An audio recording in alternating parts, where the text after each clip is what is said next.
The day I found that old smartphone tucked in the crevice of a bench in the park marked the beginning of a nightmare I never anticipated. It was an older model, but in surprisingly good condition. I figured it had been lost or misplaced. No one was around to claim it, so I took it home, thinking I'd done a good deed by rescuing it from potential damage. The lies we tell ourselves, to be honest. That night, after charging the device, curiosity got the better of me. I powered it on, intending to find a contact or a clue to its owner. Instead, I found it factory reset, clean of any personal data.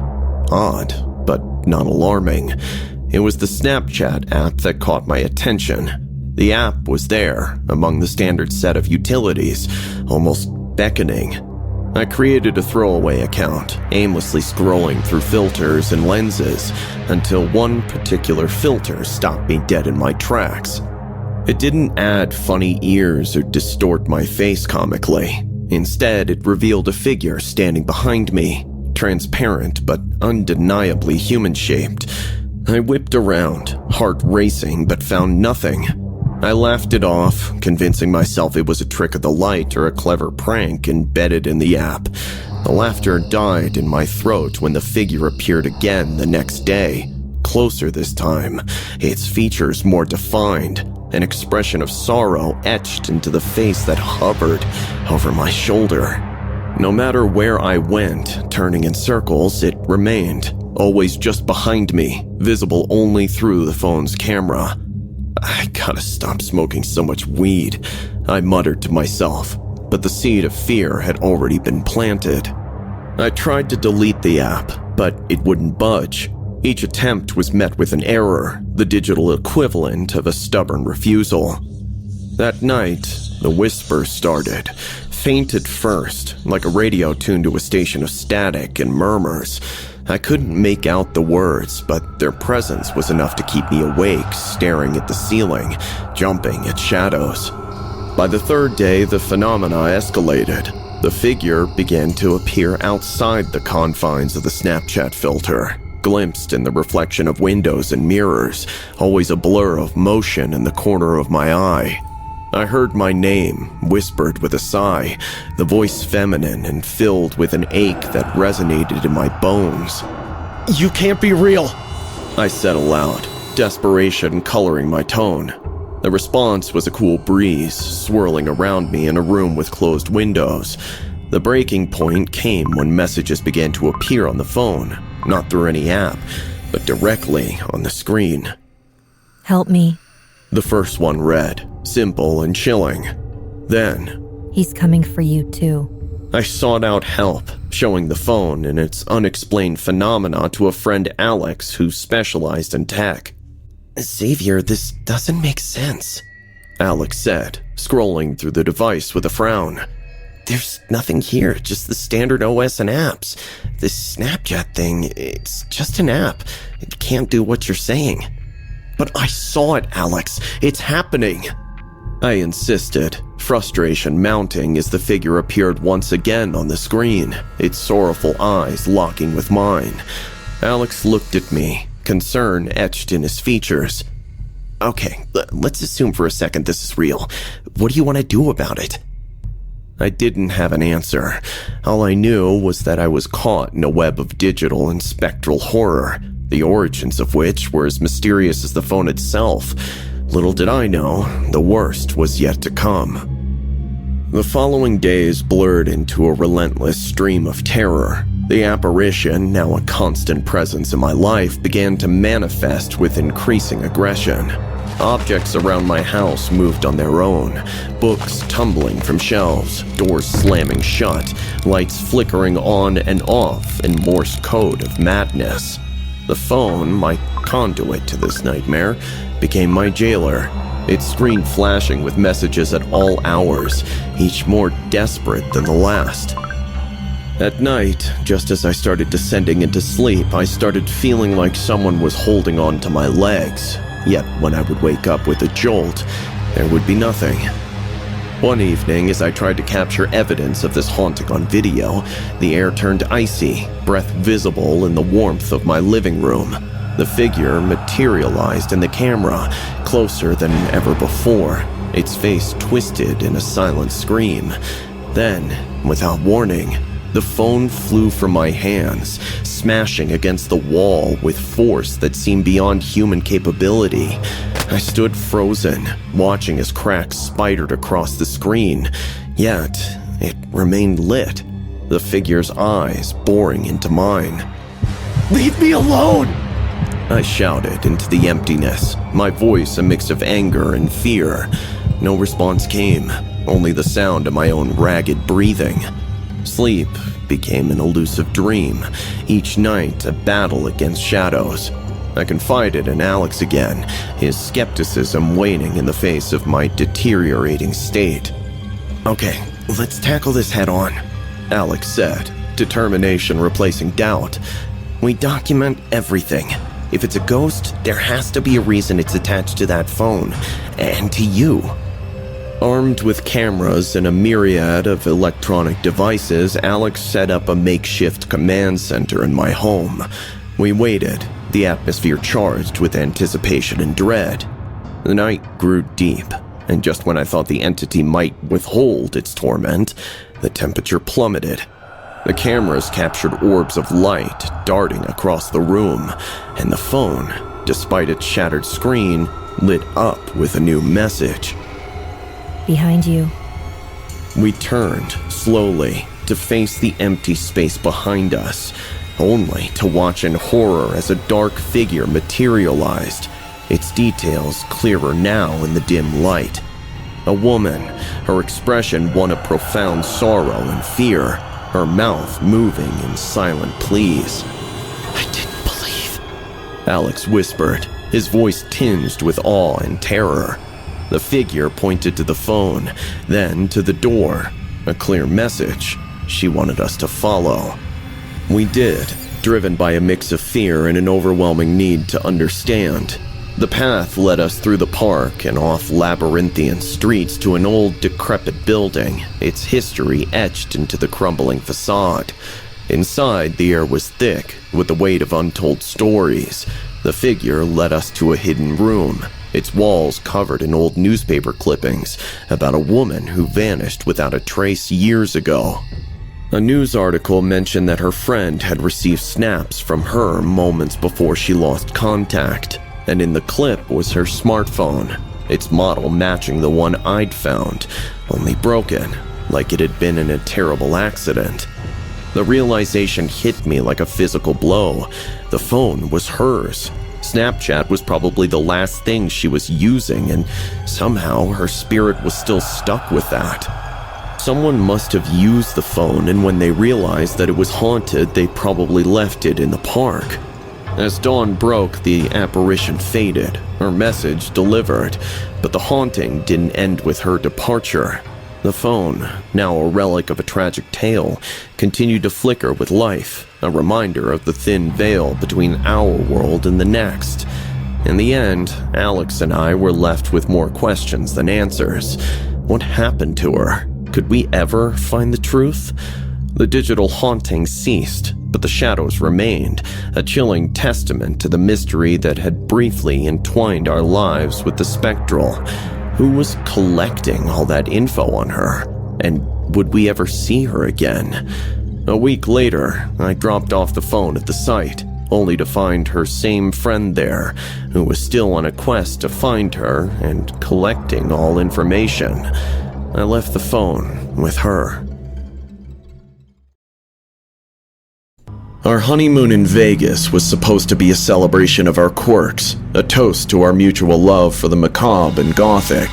When we found a horror-themed suite in an offbeat Vegas hotel, it seemed like destiny.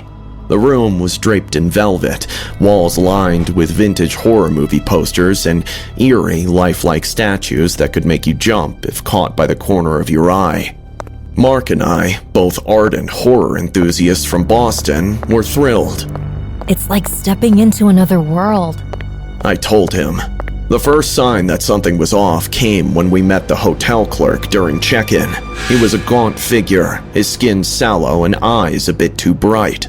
"Enjoy your stay, and remember, Not everything is as it seems," he said with a cryptic smile that didn't quite reach his eyes. We laughed it off, attributing it to the hotel's ambiance. That night, as we settled in, the suite's charm morphed subtly into something more sinister. It started with the lights. They flickered erratically, casting shadows that seemed to writhe along the walls. "Probably just bad wiring," Mark said, but his voice held an edge of uncertainty. Around midnight, the real terror began. The sound system, which we hadn't touched, blared to life, filling the room with the haunting sounds of a vintage horror film score. Mark went to turn it off, but the system was unresponsive. Then, the figures around the room seemed to shift slightly, as if coming to life. We chuckled nervously, trying to shake off the unease. But then we heard the first real scare. A loud, deliberate bang on the door. Mark cautiously approached and opened it, only to find no one there. As he turned back, the air filled with a sinister, guttural laugh from the sound system, sending chills down my spine. We should have stayed at a normal hotel. I half joked, trying to lighten the mood, but Mark didn't respond. He was staring at something behind us. I turned to see one of the statues, its head now unnervingly turned towards us, eyes that seemed too lifelike. That wasn't like that before, was it? I whispered, my heart starting to race. We decided to call the front desk, but the phone line crackled and died the moment I picked up the receiver. That's when panic truly set in. The room grew colder, and the statue seemed to inch closer every time we looked away. We huddled together on the bed, watching as the door handle began to turn slowly. Mark grabbed the nearest thing, a heavy lamp ready to swing. The door creaked open, revealing the silhouette of a man, the same hotel clerk from earlier. But now his eyes were wild, his mouth twisted in a horrifying grin. "Welcome to the real horror show. Hope you have a good ride," he hissed, stepping into the room with an unsettling calmness. His hands were empty, but his presence was threatening enough. He began muttering to himself about needing to purge the impurities and how we were the perfect tribute. Mark lunged at him with the lamp, catching him off guard and knocking him back. The clerk scrambled up, his face contorted in rage, and hurled himself at Mark. They crashed into one of the statues, sending it toppling over with a crash that echoed through the room. I screamed, trying to pull the madman off Mark, but he was surprisingly strong, his fingers digging into Mark's arm, drawing blood. He then licked his bloody hands. "Ooh, salty. I bet her blood tastes better," he shrieked, spit flying from his mouth. The fight was brutal and desperate. The hotel clerk, with his deranged strength, seemed nearly impossible to subdue. Mark grappled with him, trying to use his own weight to pin the man down, but the clerk's madness lent him a terrifying frenzy. Amidst the chaos, I spotted a shard from the broken statue. With no time to hesitate, I grabbed it, my hands trembling. Get off him! I yelled, my voice hoarse with fear. The sharp edge of the shard glinted in the flickering light as I swung it, managing to catch the clerk on his forearm. He howled in pain, the sound so animalistic it froze my blood. The distraction was enough. Mark shoved him off, and we scrambled away, positioning ourselves between the door and the madman. Blood, both Mark's and the clerk's, stained the ornate carpet, adding a grim reality to the horror-themed decor. The clerk, clutching his bleeding arm, glared at us with unhinged eyes. "It's just a show, fellas. It's so unusual to have such gorgeous couples like yourself grace this little abode which I built, an ode to the macabre. How do you like this, sweet? Oh, wait, you haven't seen my collection yet. Fingernails. When you die, your skin shrinks, so your hair and nails keep growing, love. Oh, I have collected some brilliant fingernails. Dark, muddied, bloodied. Come on, love. Come with me. Let me show you my precious collection. Walk with me. He screamed, his voice echoing unnervingly around the room. His demeanor shifted then, as if he were listening to some unseen advisor. His next words were chillingly calm. Oh, babe, don't worry. You'll become a part of the collection too. We're leaving and we're calling the police. I declared, my voice steadier than I felt. I had to bluff, as our phones were dead and the room seemed designed to be a trap. Mark nodded, moving slowly to the door, never taking his eyes off the clerk. Come near us again, and I swear I'll finish this, he growled, the threat clear in his tone. The clerk seemed to consider this. Then, with a disturbing smile, he backed away, disappearing into the shadows of the hallway as if he could melt into the darkness itself. We didn't wait to see if he would return. Grabbing our essentials, we bolted from the room, not stopping to look back until we reached the lobby. Breathless and disheveled, we burst into the brightly lit front desk area, startling the night manager. Our story tumbled out incoherently, but the sight of our injuries and our genuine terror convinced him to call the police immediately. Officers arrived within minutes, their presence a stark relief against the night's horrors. They listened intently, their expressions growing graver by the minute. Upon searching the hotel, they found the clerk in a hidden room behind the reception area, surrounded by monitors displaying various rooms, not just ours. It turned out he had been watching and recording guests for months, his psyche deteriorating into madness, fueled by an obsession with horror and surveillance. The resolution came swiftly after that. The clerk was arrested, his room of horror sealed off as evidence. We were treated for our injuries and given a new room in a different hotel, this time a brightly lit, cheerful place that couldn't be further from our original nightmarish choice. In the aftermath, Mark and I clung to each other, our honeymoon forever marked by the ordeal. Yet through that terror, our bond had only strengthened, a stark contrast to the darkness we had endured. We had survived the suite's horror, but more importantly, we had survived it together. As we finally settled into sleep, the first calm night since our arrival, I realized the true depth of our vows.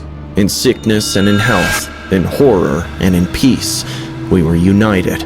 And nothing, no psycho, no horror-themed nightmare, could ever change that.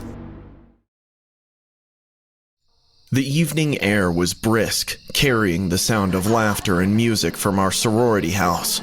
It was supposed to be a night of freedom, of celebration, but as the events unfolded, it morphed into a saga of terror that would forever haunt my memories. It started with a joke, a cruel, thoughtless prank we played on the pizza delivery guy. We'd seen him before, his awkward shuffles and the way he struggled to meet anyone's gaze. His name was Eric, a fact we knew because someone had dared to ask once, hoping to coax a smile from him. That night, under the influence of a few Jaeger bombs, some bong hits, and the heady thrill of our sisterhood, we decided to take it further. I, being the newest member of our sorority, was pushed into pretending to flirt with him, luring him into believing there was a party invitation with his name on it, while we secretly ran an Insta Live for the followers of our sorority page. Hey there. I spoke seductively. We've been waiting for you. The party doesn't start until you walk in. Here's your pizzas. He managed to speak as I leaned closer to his face, like I was about to kiss him, and held on while my sisters laughed their hearts out. That'll be $30. If I make out with you, could you do it for free? It's... I'll make out for 1 minute if you make this free. The flush of embarrassment on his face was visible, even under the dim porch light, but it was the flicker in his eyes, a spark of something dark and unrecognizable that should have warned us. How about something a little bit more and you get free pizzas for the next 3 parties? I was shook a bit, as his shy, nerdy demeanor suddenly gave way to a confident, creepy one. My friend leaned into my ear to tell me that over 3,000 people had joined our live. We had to push it further. What do you mean by a little bit more? Well, we are all adults here, you know? Free pizzas for 3 parties? Yes. How about 5? 3. Make it 5 and I'll go further. 3. Make it 5 and my gorgeous friend will join. 3. Make it 5 and... Stop! He yelled before taking his free hand and choking me while staring into my eyes with his red mad ones. You don't talk to me like that! It was at this point that my sisters intervened and threatened him with the Instagram Live. Surprisingly, he didn't just run away, but retreated while laughing like a maniac, still looking at us all with vengeance in his eyes. We weren't prepared for what was to transpire next. Eric returned sometime later under the guise of night. We were all sloshed at this point when the lights suddenly went off. It wasn't long before we noticed that a lot of girls couldn't find their phones. Panic set in, but it was the silence that followed, a quiet so profound it screamed, that truly unsettled us. And then came the knocking, systematic, deliberate. I encountered him in the living room, where the moonlight cast his shadow across the floor, elongating it into something monstrous. His voice, when he spoke, was eerily calm, a stark contrast to the chaos he had unleashed. "You made me the center of your game," he said, tilting his head, studying me as if I was an interesting specimen. "Now, you're the center of mine." Suddenly, there was a loud scream from the basement. I looked for just a second, but in that time, Eric was gone. My bestie, Jennifer, who was laughing the loudest during our prank, was found in the basement, her lips cut from ear to ear, her eyes gouged out and replaced by the pepperoni toppings from a pizza. Before we could even process what had transpired, we heard screams from the bathroom on the second floor. Lisa and Marisa, twin sisters, were lying with wet clothes in the bathtub, squeezed together, drowning in their own pool of blood which dripped from their slashed necks, and one slice of pizza stuck between their dead mouths. Eric's presence became more brazen, his encounters with us more frequent. He delighted in our fear, drawing it out with the precision of a maestro. His anger was a tangible thing, flaring at the slightest provocation, his mood swings erratic and dangerous. We started running, but the doors were locked, our phones were missing, and the drinks had rendered most of us incapacitated. "You think you can outsmart me?" he challenged, cornering me in the kitchen. His breath was hot against my face, his eyes wild. "I'll take care of your friends first. Let the terror marinate slowly. And just when you will beg me to kill you fast, I will suffocate you slowly." I realized then his need for control, for acknowledgement, was his weakness. It was a dangerous game engaging with a psychopath, but I had no choice. I needed to keep him talking, keep him focused on me somehow. Eric, you've already won. We're scared, aren't we? Isn't that what you wanted? Oh, it's only just begun.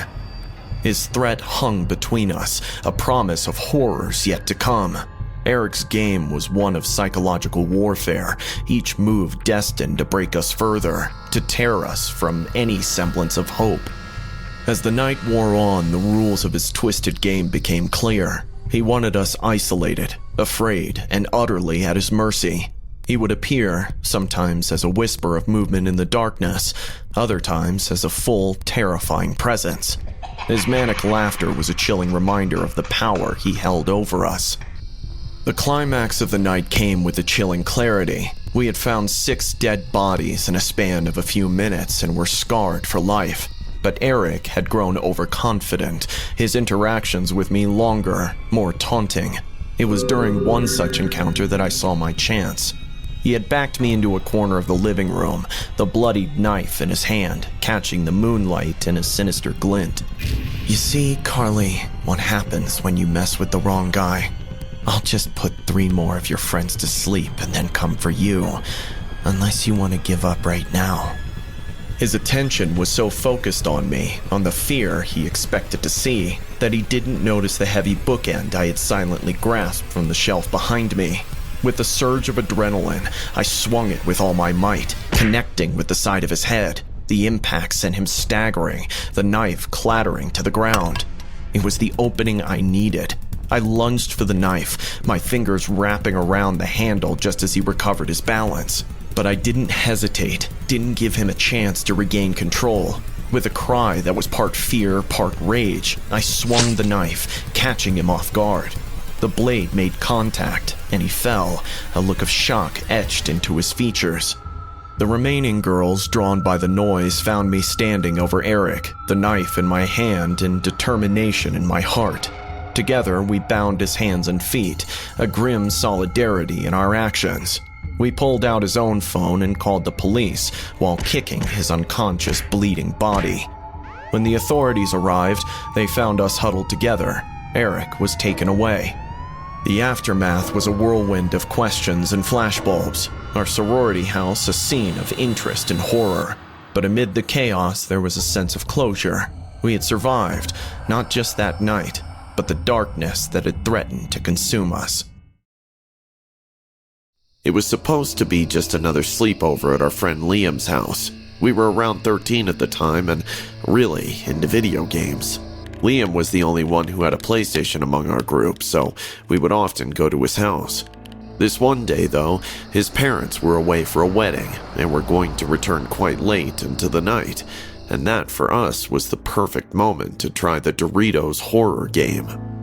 So this new online horror game by the brand Doritos was launched in the late 2000s as a marketing ploy to promote their old flavors, which they were bringing back. It was barely there for a few months before being pulled off. A few kids in our school have tried the game and suddenly it became a buzz because it was genuinely scary. Well, as scary as it could be for a bunch of 13-year-olds. I remember the excitement that buzzed through us as we gathered in Liam's dimly lit living room, eager to dive into the Doritos horror game. There were 7 of us, sprawled across couches and pillows, the glow of the PC casting eerie shadows on the walls. Liam had always been a bit intense, but that night he seemed even more on edge, his eyes darting around as if expecting something to leap from the corners. As the game loaded, I caught Liam whispering to himself, a habit he'd had since he was young, but this time it sent a chill down my spine. "It's just a game," he muttered, more to himself than to any of us. We shrugged it off, diving into the digital horror unfolding before us. The game was terrifying, more than any of us had anticipated. It played tricks on the mind, blurring the lines between the game's world and our reality. There was a level which featured a wailing ghost of a lady, which I believe was the final trigger. Liam suddenly paused the game, his hands trembling. "Did you guys see that? The shadows, they're watching us," he whispered, his voice hoarse. We laughed it off, assuming it was just Liam being weird. We didn't know then that he had a condition. As the game progressed and we got genuinely scared, Liam's behavior grew more erratic. He started flinching at every sound, his eyes wide and unblinking as he stared at the screen. "They're here," he hissed suddenly, making us all jump. "They're here for us."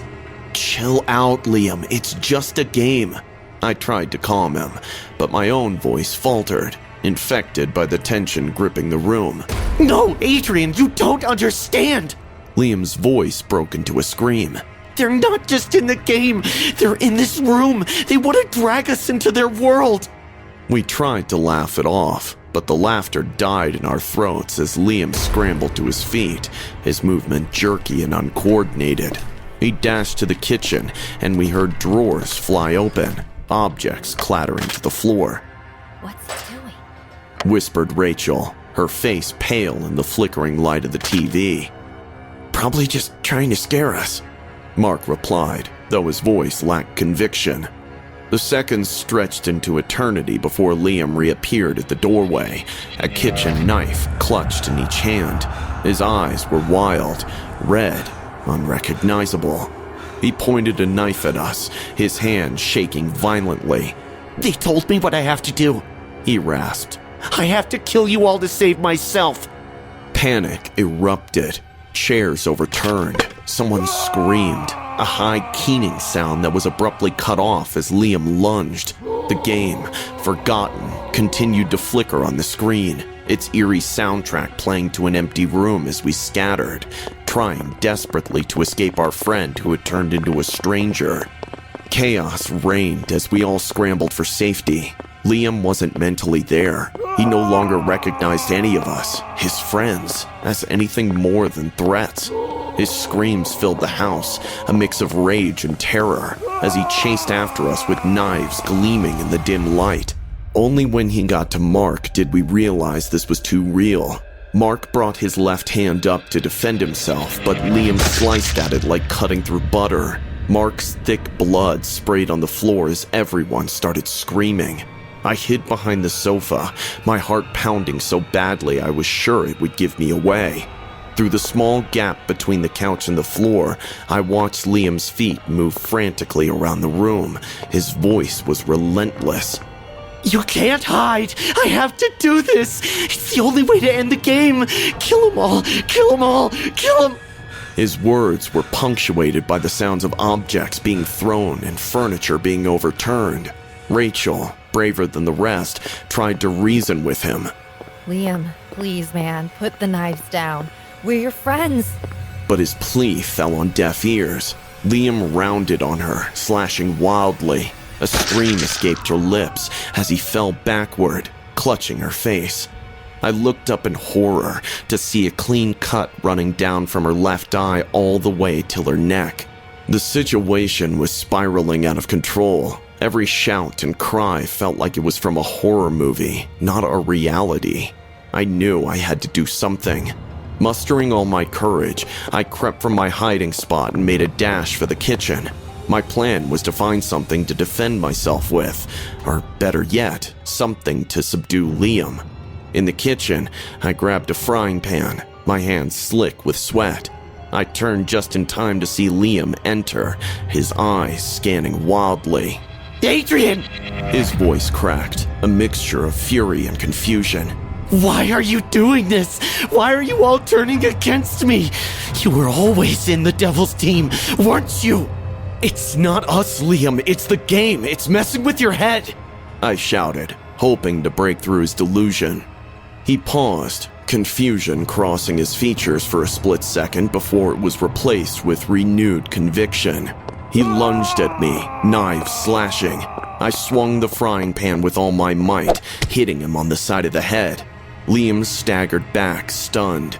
I grabbed whatever my hands could get and threw at him. Bananas, milk cartons, glass bowls.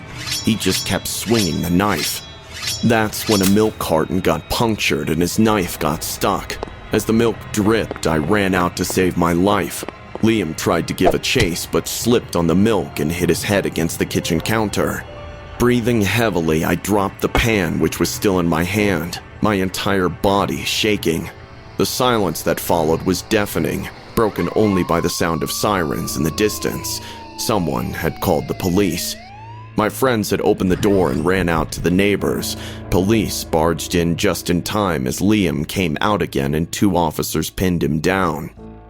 When Liam's parents arrived, the scene they encountered was one of horror. Furniture overturned, bloodstains on the carpet and walls, and their son, now handcuffed and being led away by the police. Recovery was slow. Physically, the wounds healed, but the psychological scars remained. We visited Liam in the hospital where he was under psychiatric care. He didn't remember that night. The look of horror and disbelief on his face when we told him what happened was heartbreaking. We lost a part of our friend that day. It was supposed to be a drive to reconnect, a chance for Mark and me to find some common ground after months of bickering and silence. The rolling hills and the quiet of the countryside seemed perfect, but that night, as the sun dipped below the horizon and painted the sky in bruises of purple and orange, our hope of reconciliation turned into a nightmare. We were on an old country road, far from the city's chaos when we saw him, a lone figure limping across the shoulder of the road, his coat tattered and face shadowed by the dimming light. Mark, ever the good Samaritan, pulled over before I could protest. "Hey man, you need a lift?" The man paused, looking up with an unsettling smile under his old eyes. "Would you? I'm just trying to get to the next town over." His voice was hoarse, like gravel being crushed underfoot. I felt a shiver crawl up my spine, but Mark was already unlocking the doors. Are you sure about this, babe? It's just a ride, Sarah. What could happen? What indeed? As the hitchhiker climbed into the back seat, a cold gust of wind swept through the car, carrying with it the faint stench of decay. I turned to give him a tight smile, catching his eyes in the rearview mirror, piercing, calculating. He strapped himself in, his gaze never leaving mine. Thanks for this. You're saving me a long, cold walk. As we drove, he asked innocuous questions at first, about the weather, our car, where we were from. Then his inquiries turned personal, intrusive. So how long have you two been together? You seem tense.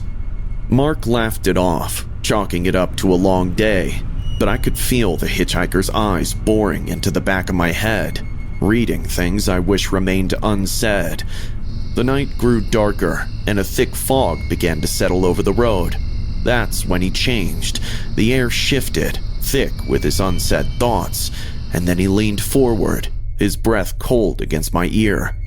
Take me to the old farmhouse off Ridge Road. You know the place. It's not far. There was a command in his tone that froze my blood.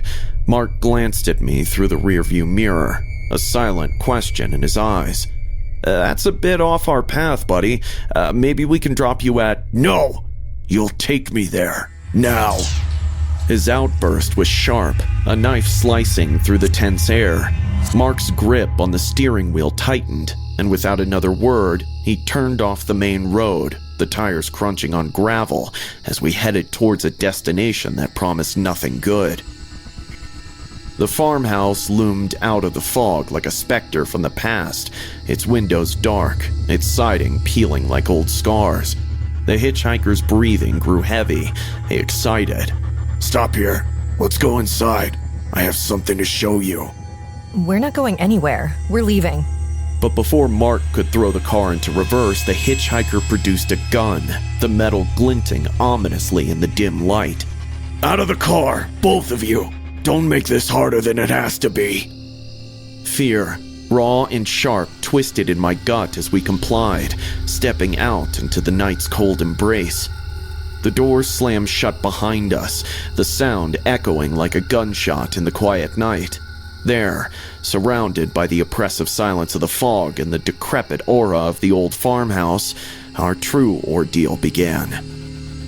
The ground crunched underfoot as we were ushered towards the decrepit farmhouse by the barrel of the hitchhiker's gun. The air was thick, with the musty smell of decay, and every shadow seemed to whisper threats. Mark's hand found mine, squeezing it tightly, a small comfort in the face of impending doom. Inside, the house was even worse than its exterior promise. Dust lay thick upon everything, and the air was stale, heavy with the weight of long-abandoned memories. The hitchhiker directed us to the center of the dimly lit living room, where an old chandelier dangled precariously from the ceiling, its crystals long gone. Sit, he commanded, pointing to the dusty floor. We obeyed, the floorboards cold and hard beneath us. He paced before us, the gun always aimed in our direction, his eyes wild with a feverish gleam. You see, this house, it holds memories. Memories of pain, of betrayal. And tonight, you will help me right the wrongs. His words slurred into madness, revealing a mind unhinged by past traumas, now projected onto us. He began to rant about his childhood, about the parents who abandoned him, the cruelty he endured. We were his chosen audience, a captive pair to bear witness to his unraveling. We have nothing to do with your past. Let us go. We won't tell anyone we were here. He shot a bullet in the air, tearing me up. Quiet! You're a part of this now. You must pay the price of listening, of understanding. He began setting up what looked like a bizarre ritual, placing old, faded photographs in a circle around us. Each photo seemed to depict moments of a troubled family life, a child's birthday with no guests, a Christmas morning with no gifts, a graduation with no applause. The hitchhiker's voice became increasingly agitated as he described each scene, how each instance of neglect sculpted him into the vessel of vengeance he had silently become. Then, he produced a rope from his bag, throwing it at my feet. Tie him up. Show me you understand the pain. The command was chilling, but it sparked a desperate idea in me. As I moved to bind Mark's hands, I whispered a plan to him, a risky chance that might just save us. Play along, I'll make it loose. When I say now, you push him and we run. Mark nodded slightly, understanding flashing in his eyes. I tied the rope loosely around his wrists, giving him enough slack to break free when needed. As I stood to face our captor, I steadied my breathing, preparing for the moment to act. Good. Let me see if the missy even tied it hard. He bent down to check, and in that moment I kicked hard at the hand in which he was holding the gun, but it didn't fall. Now, Mark. Mark surged up, using the slack of the rope to lunge at the hitchhiker. Startled, the man staggered back, firing a wild shot that went wide. The moment of chaos was all we needed. I grabbed Mark's hand and we bolted, racing towards the front door. We burst into the night, the cool air sharp in our lungs.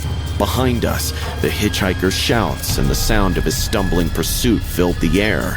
We didn't look back, running blindly into the foggy night, driven by pure survival instinct.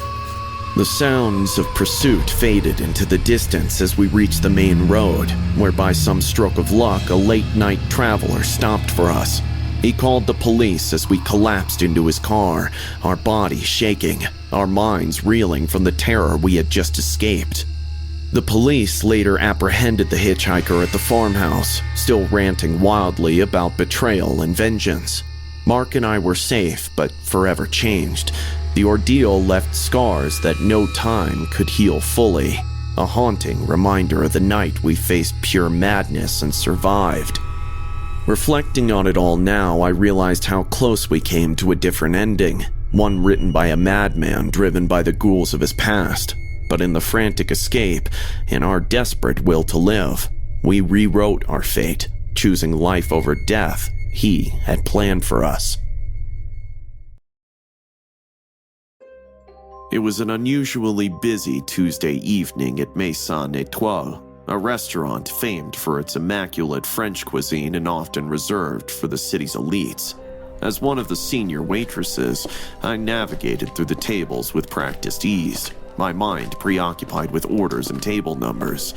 Little did I know, the night would unfold into a scene of terror that would haunt my dreams forever. The evening started like any other, with the clinking of fine china and the murmur of well-dressed patrons indulging in their culinary delights. Benjamin, the shy, quiet cook who had joined our kitchen staff a few months prior, was barely noticeable in the bustling kitchen. His presence was almost ghostly, his interactions minimal but cordial. Around 8 p.m., guests began to complain of feeling unwell. At first, it was a table of 4 in the corner of the main dining room. Soon, more hands were raised, voices tinged with panic. The symphony of a typical dinner service morphed into a cacophony of coughs and calls for help. My heart raced as I moved from table to table, trying to assure our guests, while sweat beaded on my forehead, not just from the rush, but from a growing dread.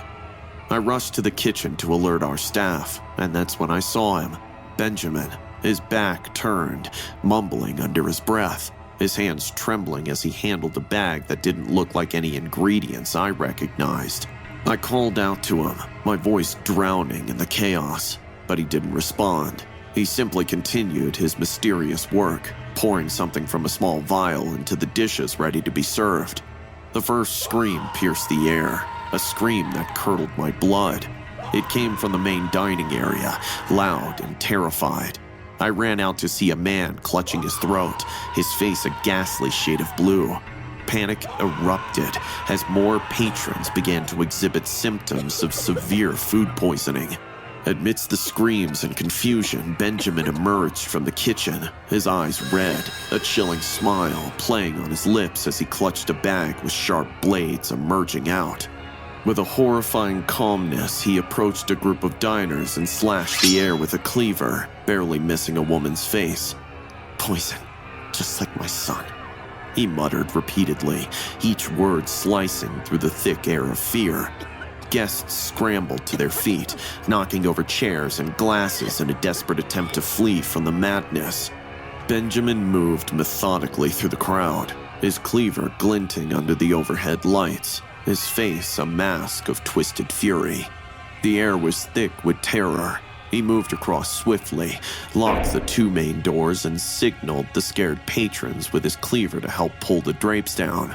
I hid behind the bar, my entire body shaking, as I watched him approach a terrified young couple. "You think this is just dinner? It's not, sir. You don't know what happens behind the scene. You think that you can just come marching down, throw your purse to impress your lady with some fine food, and leave? They fool you. The expensive food. You can pick better at your grocery store, cook it, and it would still taste better than this shit. All these fancy chefs, they would spit in your food before serving you.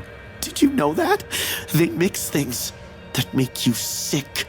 Look around. All these fancy people vomiting and shitting, all for some food. Do you think they really care?"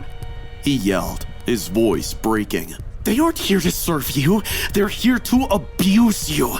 Abuse you and your children. No matter how much hard you try to save your loved ones, trust me, you will not be able to." The couple at the feet of Benjamin quivered in fear. The man tried to shield his partner, begging for mercy that I knew wouldn't come. Benjamin's response was to toss a handful of blades in front of them, pick them up, and slide them against her throat. The man denied. I squeezed my eyes shut, trying to block out the screams, the pleading, the sound of slicing that followed. I froze in terror. When I opened my eyes again, I saw the couple lying in their pool of blood. A scream came out of me suddenly, drawing the psycho's attention. He called the staff and chefs out next, making them stand in a line and hold their ears. He approached them one by one, asking the first person to say sorry to him. When that person quivered, he was met with a cleaver to his hand. He moved on to the next one, and then the next, leaving few for the staff but hitting every chef he could see. No begging or crying could shake him. "Ah, Lisa," he said, while tossing a phone towards me. "Record this, will ya?" I picked the phone and pretended to record as he went about picking chefs and patrons, slashing at them. It was the hardest thing I had to watch, but the very first clip I uploaded on my Twitter with the location of the restaurant and typed, "Help." The ordeal seemed to stretch into an eternity until the sharp crack of a sniper's rifle echoed through the restaurant. Once, twice, Benjamin fell to the ground, his reign of terror cut abruptly short. The silence that followed was deafening, broken only by the soft whimpers and sobs of the surviving patrons. The snipers found a gap between the window and the drape, and that was all they needed. As the police swarmed in and paramedics attended to the injured, the gruesome reality of the event began to sink in. The floor was chaos incarnate, stained with blood and scattered with the remains of a meal that had turned deadly. I sat there, among the chaos, my uniform stained, my hands trembling uncontrollably. I had survived, but at what cost? The images of that night would forever be etched into my mind, a constant reminder of the fragility of life and the depths of human despair. In that moment, nothing made sense. Why did Benjamin do it? What drove him to such madness? The answers would come much later, unraveling a story of personal tragedy that no one could have anticipated. As the police cordoned off the scene, the once immaculate restaurant stood desolate, a sight of horror rather than culinary delight. In the aftermath, I learned the full extent of Benjamin's heartbreaking motive. 2 years ago, his young son had dined at our restaurant and suffered from severe food poisoning, complications from which he never recovered. Benjamin had watched him wither away, A slow and painful death that no parent should ever witness. His grief had morphed into an unquenchable thirst for revenge, a desire to inflict the same pain that had been dealt to his family. As further details emerged, so did the trauma. I knew that nightmares would plague me. The slightest clang of kitchenware would send shivers down my spine. Benjamin's tortured face would haunt my sleep, his eyes wild with pain and anger, and his voice would be a constant echo in my mind. For me, life moved on, but it was never the same. Each shift was a reminder. Each dish served a nod to the delicate balance between sanity and madness. I had survived, yes, but survival was just the beginning. Healing, I realized, was an ongoing journey, one that I was only just embarking upon, a journey marked by the pain of the past and the hope of what lay ahead. I just pray that Benjamin found his son, wherever he went to. It was a Thursday evening when I took the last delivery of my shift. The workload was a lot since another delivery guy simply stopped picking up calls and stopped showing up to work for a week, so the rest of us were working overtime. The address which we were given led to a house on the outskirts of town, a place so secluded and dilapidated it seemed to devour the dying light. My name is Jake, and this was the night my understanding of reality was shattered.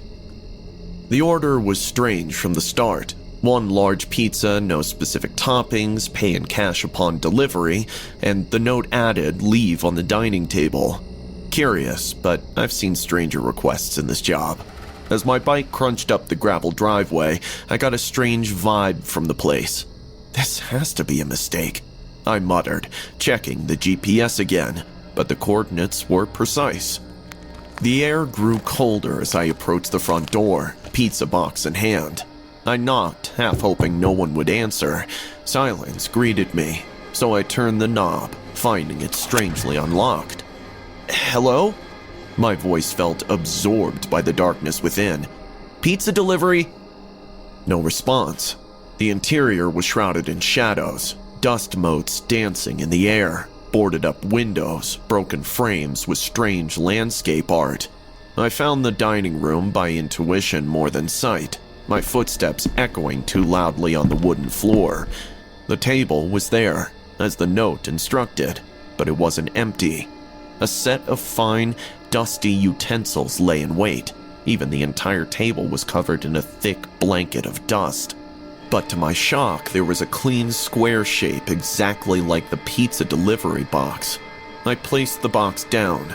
This is too weird, I said aloud, deciding to leave. That's when I heard it, the soft sound of a chair scraping against the floor behind me. I whipped around, but there was nothing. My heart raced, but as I turned to leave, I froze. I realized that the portraits on the wall had changed. Where there had been landscapes and abstracts before, now there were people, smiling, but with eyes too hollow, too knowing. Panic set in then. I rushed to the door, but it wouldn't budge.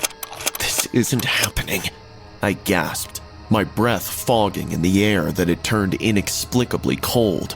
I turned back to the room, and that's when the whispers started, voices overlapping, coming from nowhere and everywhere, and then a woman's whisper into my right ear. The meal must be finished.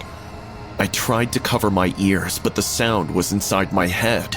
The temperature dropped suddenly, my exhalations a visible vapor in the beam of my flashlight. Then, the laughter began. A child's laugh, innocent if not for the malevolence behind it. Shadows danced along the walls, shapes that were human but not quite. I fell backward, my back hitting the cold wood of the dining table. I kid you not, the pizza box was open. Inside, there wasn't a pizza, but a grotesque replica made of what looked like flesh. I gagged, the smell hitting me, a stench of decay and something far worse. Please, just let me go. I found myself begging, to whom or what, I didn't know. The woman's whispers grew louder. the child's laughter more insistent. The room suddenly shook, and one portrait fell down. An old man with no eyes, a tall woman with no eyes, and a little girl. No eyes. The temperature suddenly normalized, the shadows receded, and the laughter faded into the ether. I was alone, or so I thought, until I turned to see a figure standing at the threshold of the dining room. A child, no older than 7, her eyes empty voids in the dim light. Are you going to join us for dinner? She asked, her voice a chilling mix of innocence and something darker. I couldn't speak, couldn't move. The girl's eyes, voids that seemed to pull at my soul, held me captive. I can't. I have to leave. But you're our guest. She said, tilting her head in a 360 and revealing the same face on what should have been the back of her head. And the meal isn't finished yet. As she spoke, the air around us grew thick, oppressive, as if her words were woven from the very darkness that filled the house. I mustered all the courage I could find. I don't belong here, I declared, though my voice betrayed my terror. The girl simply smiled, a gesture devoid of warmth. Nobody does until they do. She replied cryptically, before fading into the shadows, leaving me in trembling solitude. My heart pounded against my ribcage as I scanned the room for any sign of escape. The portraits on the walls now appeared to watch me, their eyes following my every move with silent accusation. I couldn't shake the feeling of being manipulated. Scared, I hurled myself at the window, but instead of it shattering, it was like I had jumped at a wall, hurting my shoulder. Panic clawed at my throat as I realized that I was a rat in a trap, a plaything for forces beyond my understanding. That's when the house began to truly reveal its horrors. The floor beneath me started vibrating. The loud shrieking of a woman suddenly echoed everywhere around the house, and behind the child, I finally saw a dark figure, a fat man in a bloody night robe, sitting in silence and looking at me, except he had no eyes, just blackness. Are you going to join us for dinner? The child spoke again. I was beyond terrified, so I just gave in. I slowly walked up to the table, picked up a piece of flesh, and closed my eyes as I brought it to my mouth. I had submitted. I took the bite and suddenly felt a familiar taste of bread. I opened my eyes to find myself back in an empty, dusty, dilapidated room. The strange eyeless spirits were gone. The shrieking of a woman was gone.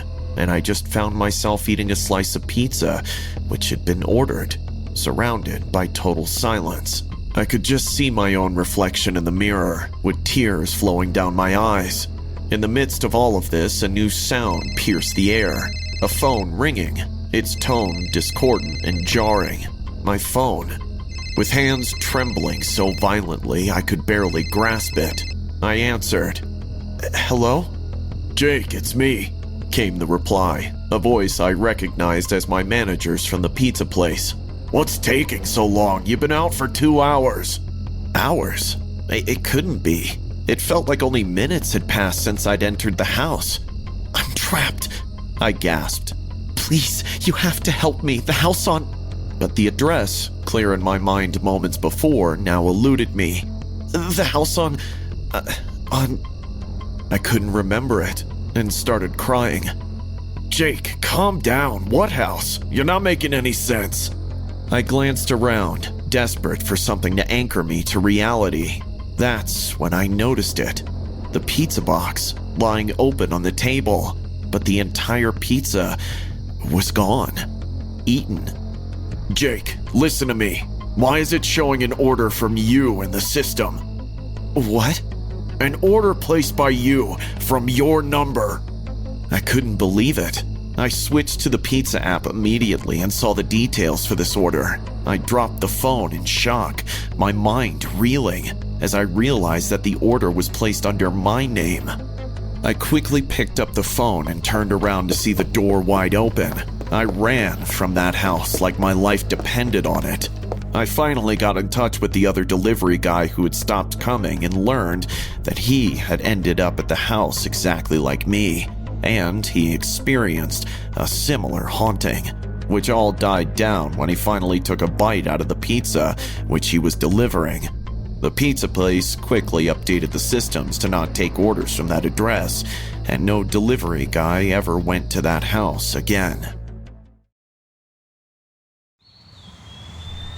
It was supposed to be our paradise, a secluded villa on the shores of Kauai, the kind of place you see in a glossy travel magazine.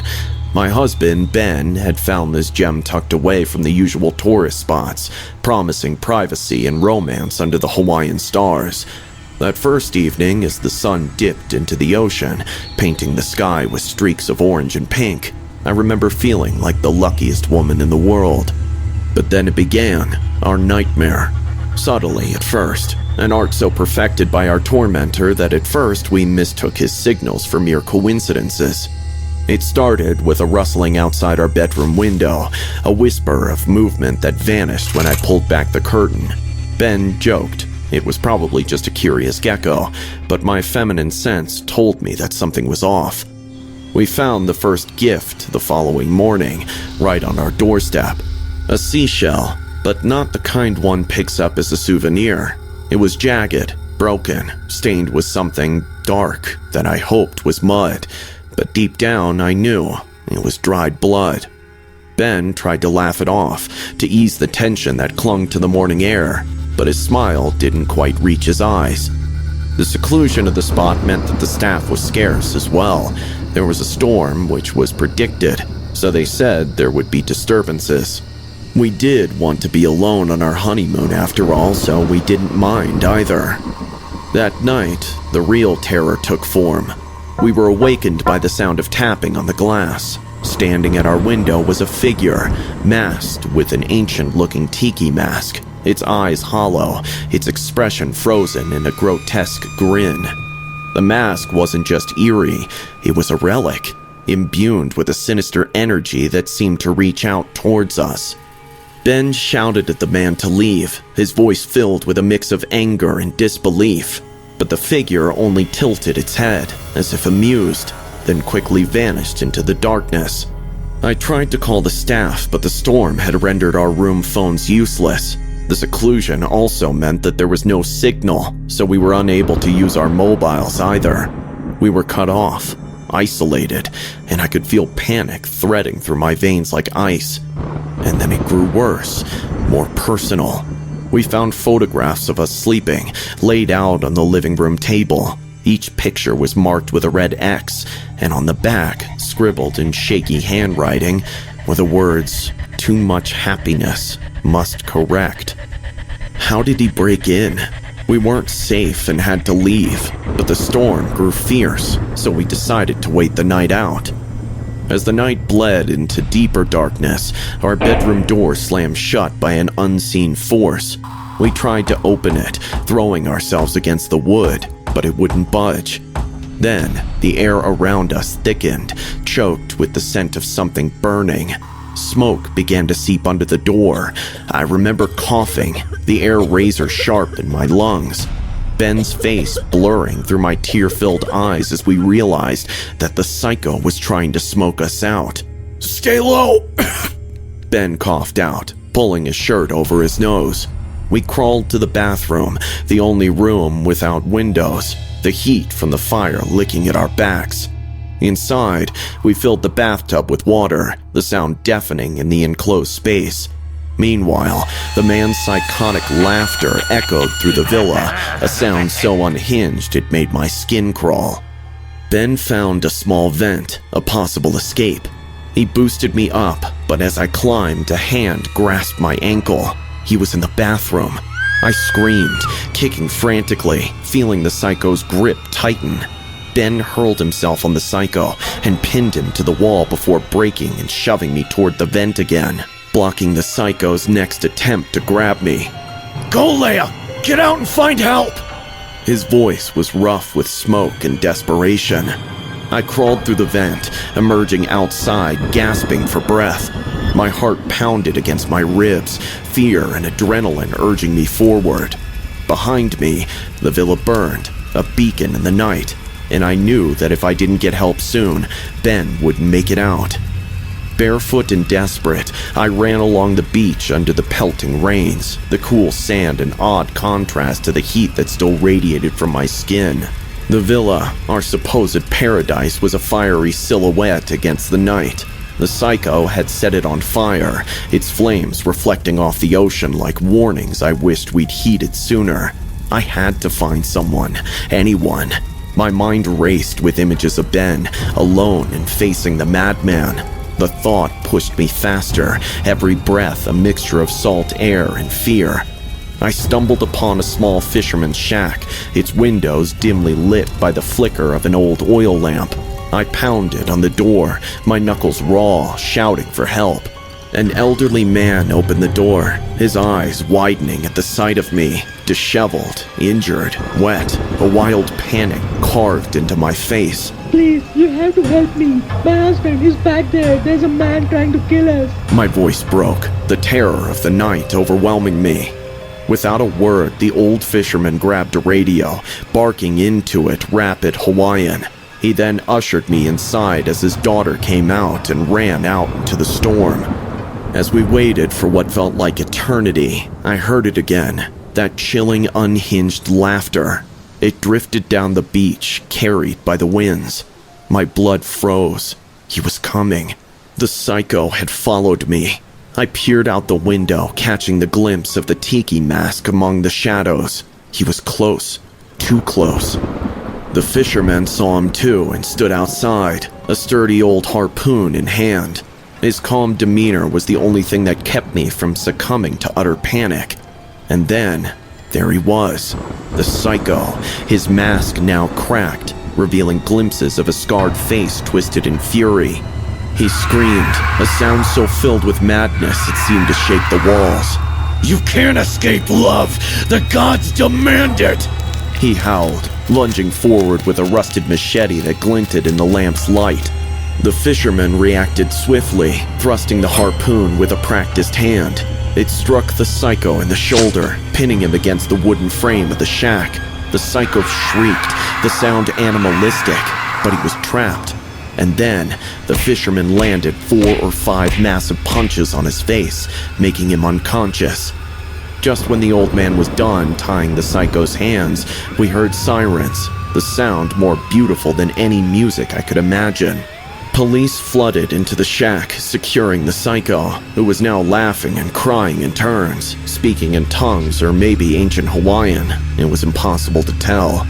They rushed me back to the villa, just in time to see firefighters dousing the last of the flames. I found Ben outside, supported by paramedics, his face soot-streaked and a broken arm, but alive. We collapsed into each other's arms, the relief a tangible thing between us. Later, we would learn that the psycho was once a respected historian of Hawaiian culture, driven mad by the loss of his family lands to developers. His mind had fractured, his grief manifesting in a delusional crusade to cleanse the island of outsiders. As we left Hawaii, the island's beauty now marred by our horrific memories, Ben squeezed my hand. "We survived," he whispered, the weight of those words heavy in the air.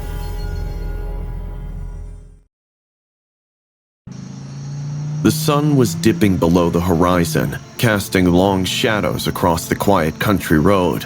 My wife, Jenna, and I were returning from a weekend getaway, the car's tires humming a steady rhythm on the asphalt. It had been a peaceful retreat, a much-needed break from the chaos of city life. But as we rounded a bend, the tranquility shattered. There, in the middle of nowhere, stood a woman. Her appearance alone was enough to slam the brakes. Her clothes were ripped, hanging off her frame in tatters, and bruises marred her visible skin. She was sobbing uncontrollably, her hands trembling as she waved us down. Concern overrode caution. I pulled the car over and Jenna rolled down her window, her voice laced with worry. Are you okay? What happened to you? Do you need help? The woman staggered closer, her eyes wide with fear. Please, you have to help me.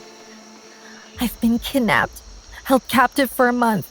I managed to escape just now. They're still out there. Her words were like a cold splash of reality. I was so shook by her appearance and story that the peripheral movement missed my eye. From the wooded area across the road, a group of men emerged, their expressions twisted in anger. Before I could react, the first rock smashed against the windshield, sending spiderweb cracks sprawling across the glass. Drive! Jenna screamed, panic slicing through her voice. I fumbled with the keys, trying to start the car, but another rock thudded against the side window, shattering it.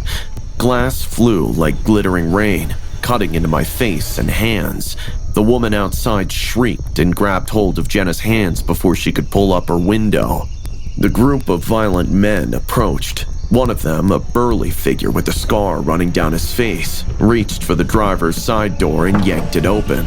Out of the car, now! He barked, his breath foul. I lunged at the ignition, the engine roaring to life, but it was too late. The man grabbed my jacket, pulling me halfway out of the car. His grip was iron, unyielding. Jenna screamed, reaching over to claw at his face, her nails leaving red welts on his cheek. Another man approached, laughing maniacally as he swung a crowbar at Jenna's window. The half-closed glass buckled but held, and he started swinging again and again. This time, the window gave way. Leave us alone! Jenna cried, her voice breaking. What do you want? It's not about what we want, the burly man replied, a sick grin on his face. it's about what you're gonna give us, honey pie. As he spoke, two more men pulled me from the car. I hit the ground hard, my breath whooshing out. They kicked me, the blows raining down on my ribs and stomach.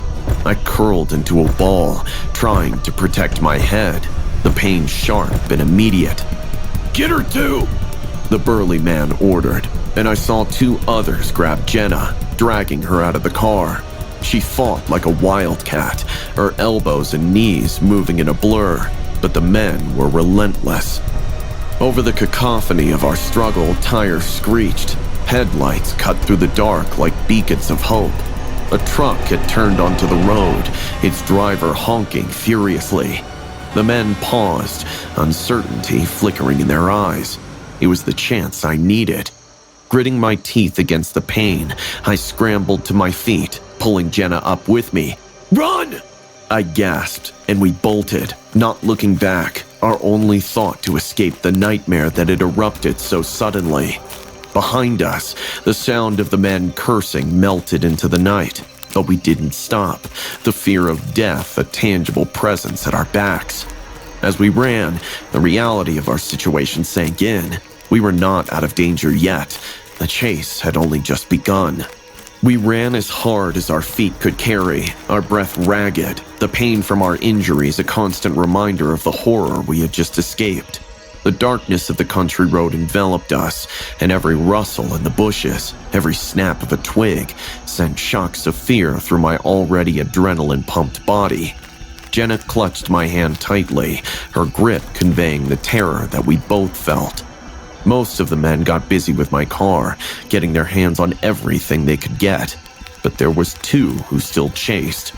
Our only hope was to put as much distance as possible between us and our attackers.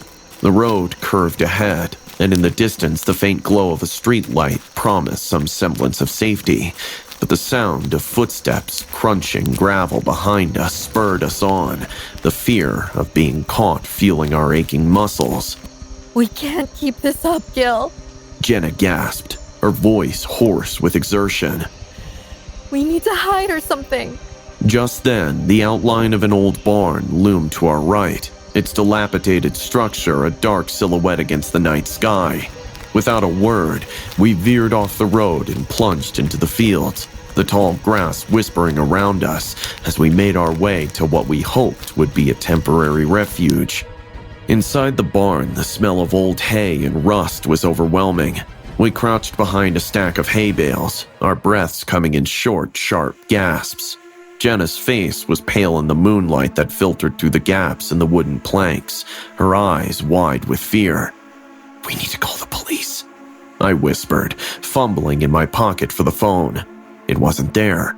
I must have dropped it during the struggle or the escape. Jenna shook her head, her own phone likely left in the car or lost in the chaos. Minutes stretched into an agonizing eternity as we listened for any signs of our pursuers.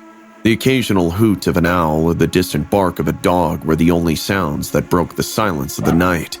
Then, suddenly, a sound froze us both. A soft, malicious chuckle from just outside the barn. "They went this way! I saw 'em!" A voice hissed, the sound of approaching footsteps sending fresh waves of panic through me. Jenna and I looked at each other, the same thought mirrored in her eyes. We needed a weapon, something to defend ourselves. I scanned the dim interior of the barn and my gaze landed on a rusty pitchfork leaning against the wall. I crept over, my movements slow and silent, and I grasped it, feeling a grim sense of determination settle over me. As the door to the barn creaked open, letting in a sliver of moonlight, I positioned myself behind it, the pitchfork raised and ready. Jenna hid behind the hay bales, her soft sobbing a whisper in the dark. Two figures entered, their features obscured by shadows. With a surge of adrenaline, I stepped out and swung the pitchfork with all my might. It connected with a sickening thud, and one of the attackers screamed, the sound cutting sharply through the night. The other lunged at me, and we grappled, crashing into the wooden walls of the barn. Jenna screamed, her voice high and terrified, as she jumped on the back of the man attacking me, pulling him away with surprising strength. The struggle was chaotic, filled with grunts and curses as we fought for our lives. Finally, the sounds of sirens pierced the night, growing louder as they approached. The attackers got up and ran. The truck driver must have got the help.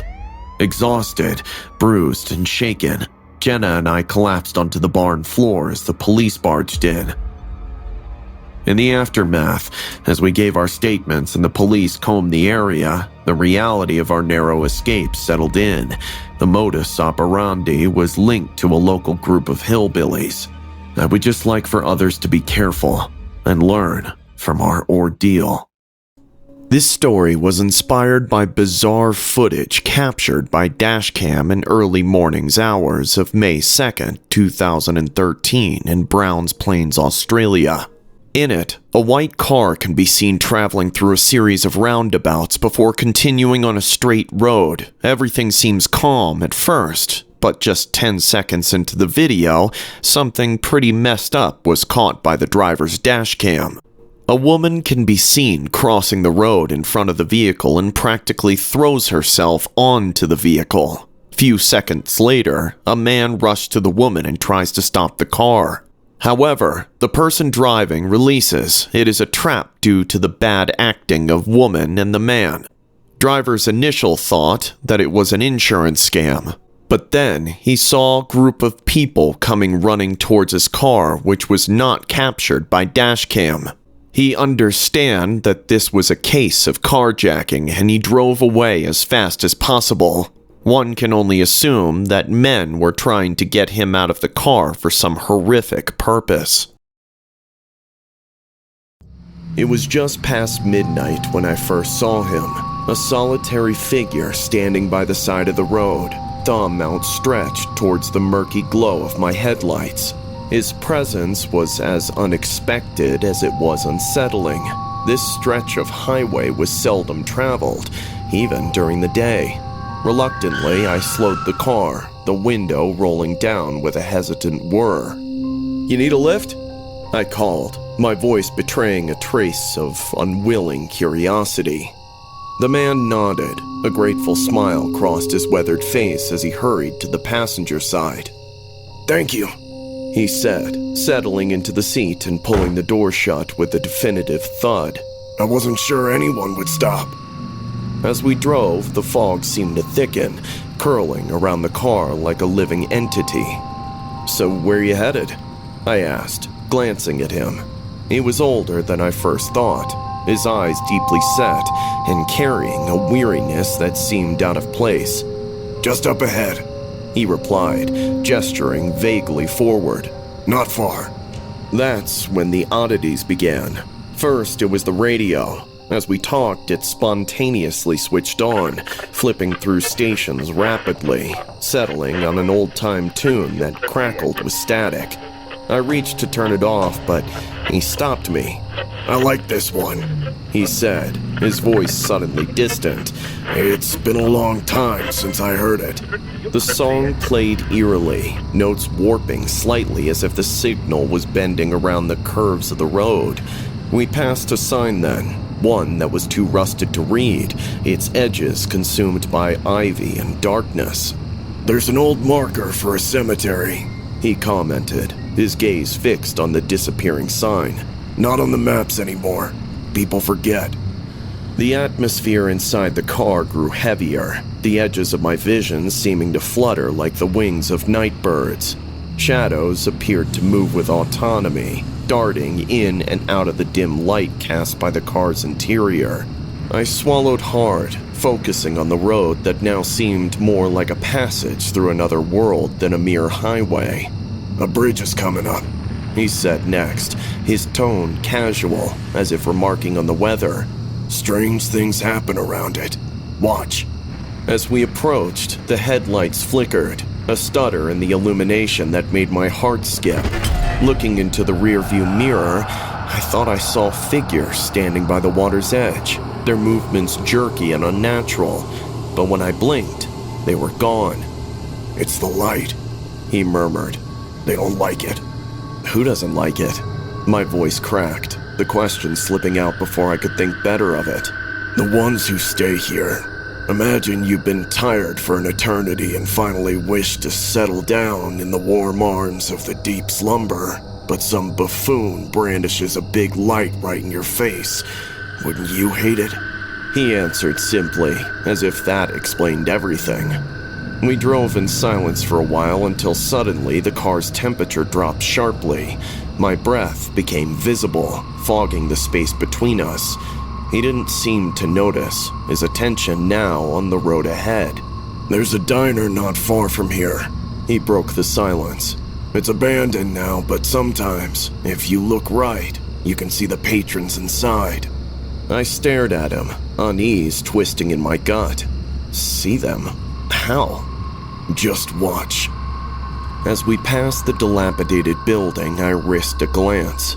There, behind the fogged and broken windows, were the silhouettes of people, frozen mid-meal, their heads turning unnaturally slow to follow our passing car. My heart hammered against my ribs, the sight too surreal to process fully. What the who are they? What's happening? I managed to ask, my voice a whisper of its usual timbre. They're stuck souls forgotten in time, he said, his eyes reflecting a sorrow that seemed as deep as the night itself. But what better place to get stuck at if not for a diner? At least it's not on the road like me. His last words hung in the air, a confession wrapped in a chilling revelation. Like you? I echoed, my mind racing as I tried to piece together the meaning behind his cryptic statements. The road ahead seemed to stretch into infinity, the fog a curtain veiling the world beyond. Yes, he replied, his voice steady, eyes locked on the horizon. I've been on this road longer than you can imagine, always hitchhiking, always picked up, but never reaching my destination. A cold shiver ran down my spine as I processed his words. Why? What keeps you here? I asked, not sure I wanted to hear the answer. He turned to look at me, his face illuminated by the intermittent flicker of the dashboard lights. Unfinished business, he said, the cliché ringing eerily true in the context of our ghostly journey. There's something I need to do. Something I should have done long ago. What is it? I asked, the weight of his gaze making it difficult to concentrate on the road. Just keep driving, he instructed, pointing forward where the road took a sharp bend. It's not far now. As we rounded the curve, the air grew oppressively tight, as if the night itself was constricting around us. The radio burst to life again, this time spewing a jumble of numbers and static that made my ears ring. The car began to shake, a mechanical shudder that grew with each meter we advanced. "This is where it happened," he said softly, almost lost beneath the cacophony of the radio and the rattling car. "My car had a flat tire. I was out, crouched on my knees, when an out-of-control wagon came for me, and I don't remember anything else after that." The words had barely left his lips when a sharp, bright light pierced the fog ahead. Instinctively, I slammed on the brakes, the car screeching to a halt just inches from a massive oak tree that hadn't been there a moment before.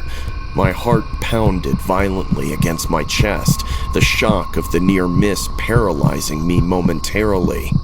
He opened the door, stepping out into the mist. "Thank you, Ray," he called back to me, his figure starting to fade. That is when it hit me. I had never revealed my name to him. "Wait!" I shouted, my voice hoarse with fear and confusion. "Where are you going? Is this for real?" As he disappeared, the radio quieted, and the oppressive atmosphere lifted like a dark cloud passing. I sat there for a long moment, catching my breath, before finally turning the car around.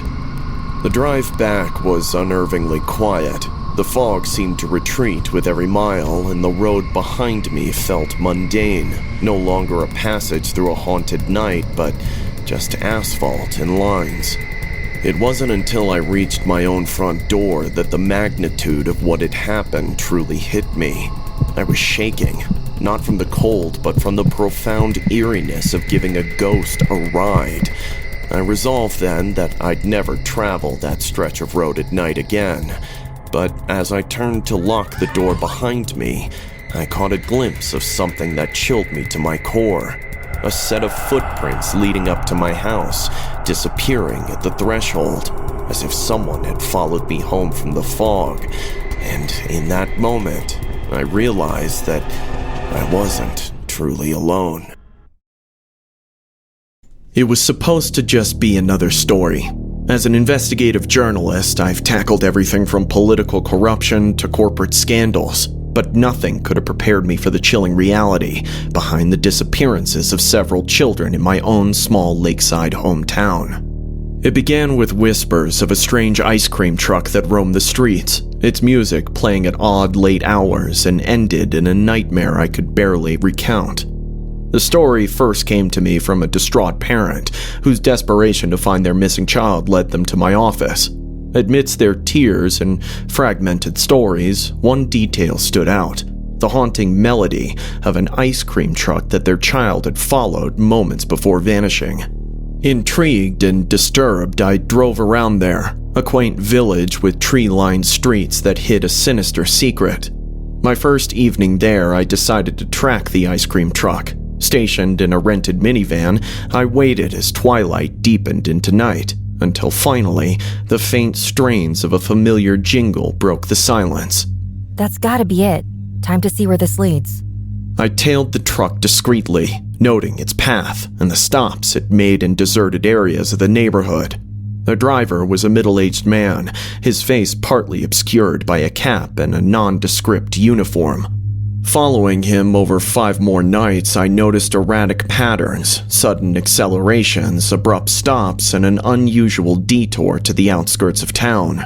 The night I decided to confront him, my gut screamed to tread carefully. Armed with my recorder and a can of pepper spray, I approached him as he parked near an old abandoned warehouse. Excuse me, sir. I'm a journalist. Mind if I ask a few questions? His reaction was instantaneous and terrifying. His face twisted in anger, and his eyes a chilling, empty stare fixed on me. "Get the hell out of my sight, or so help me God! Is it your ice cream truck? Get away from me!" Do you know a boy named Danny? He went missing last week. He stopped in his tracks. He knew. Worse yet, he knew that I knew. Before I could react, he lunged at me, but I managed to dodge and ran. He chased after me as I sprinted towards the warehouse in panic. The door slammed shut behind me as I entered, the echo of his enraged shouts following me into the darkness. Inside, the air was bitingly cold, and the faint smell of chemicals mingled with vanilla was nauseating. As my eyes adjusted, the horror of what this place was became clear. Ice sculptures. No, not sculptures. Frozen children, posed as if in play, surrounded me, their faces forever locked in silent screams. Oh my god, what have you done? I stumbled backward, my recorder falling from my numb fingers, all thoughts of the story lost to a primal urge to escape. But he was there at the door, blocking my only exit, his breath fogging in the cold air. You wanted a story, didn't you? Here it is. I'm preserving the future. A new ice age is coming, and they will survive it. Thanks to me. His ramblings were disjointed, the ravings of a madman lost in his delusion. He approached, a sick grin spreading across his face as he pulled a large, ice-coated chain from behind him. You can join them, be part of the story, forever. The terror of that moment, the realization that I might not escape, was overwhelming. I pulled out my pepper spray and sprayed him, the mist catching him full in the face. He stumbled back, howling in rage and pain, giving me just enough time to run. My heart pounded as I dashed through the warehouse, searching desperately for another way out. My lungs burned as I raced through the labyrinthian warehouse, dodging between shadows and crates, the icy ground beneath my feet threatening to betray my escape at any moment. The psycho's enraged howls grew distant, but the echo in the vast frozen hall made it impossible to pinpoint his location. I knew he was disoriented, but not incapacitated, and every second counted. My mind raced, desperate for a solution, when my foot kicked against something hard and metallic on the floor. A flashlight. Seizing it, I flicked it on, the beam cutting through the darkness. The light revealed a rear exit, obscured by heavy curtains.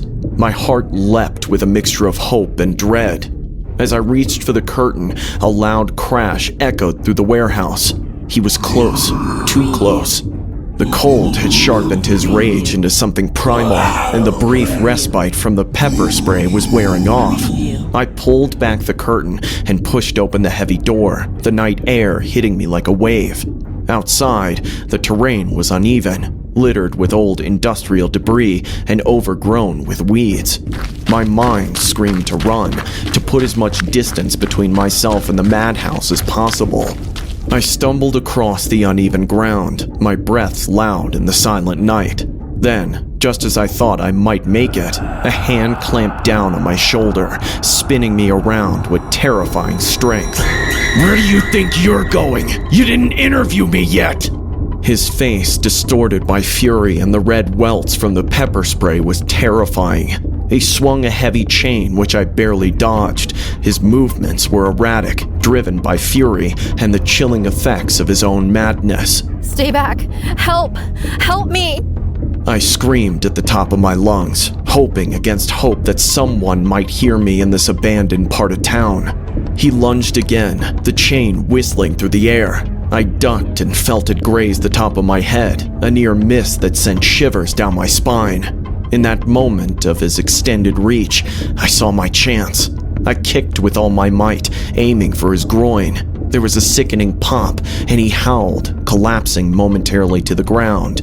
Pain exploded in my foot as well, but adrenaline dulled it. I didn't stop to think.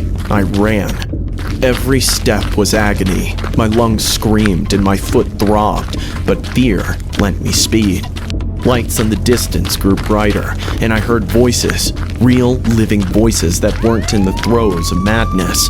It was a patrol, a random check by local police drawn perhaps by my desperate screams. Ma'am, are you okay? What happened? I collapsed in front of them, words tumbling out between gasps.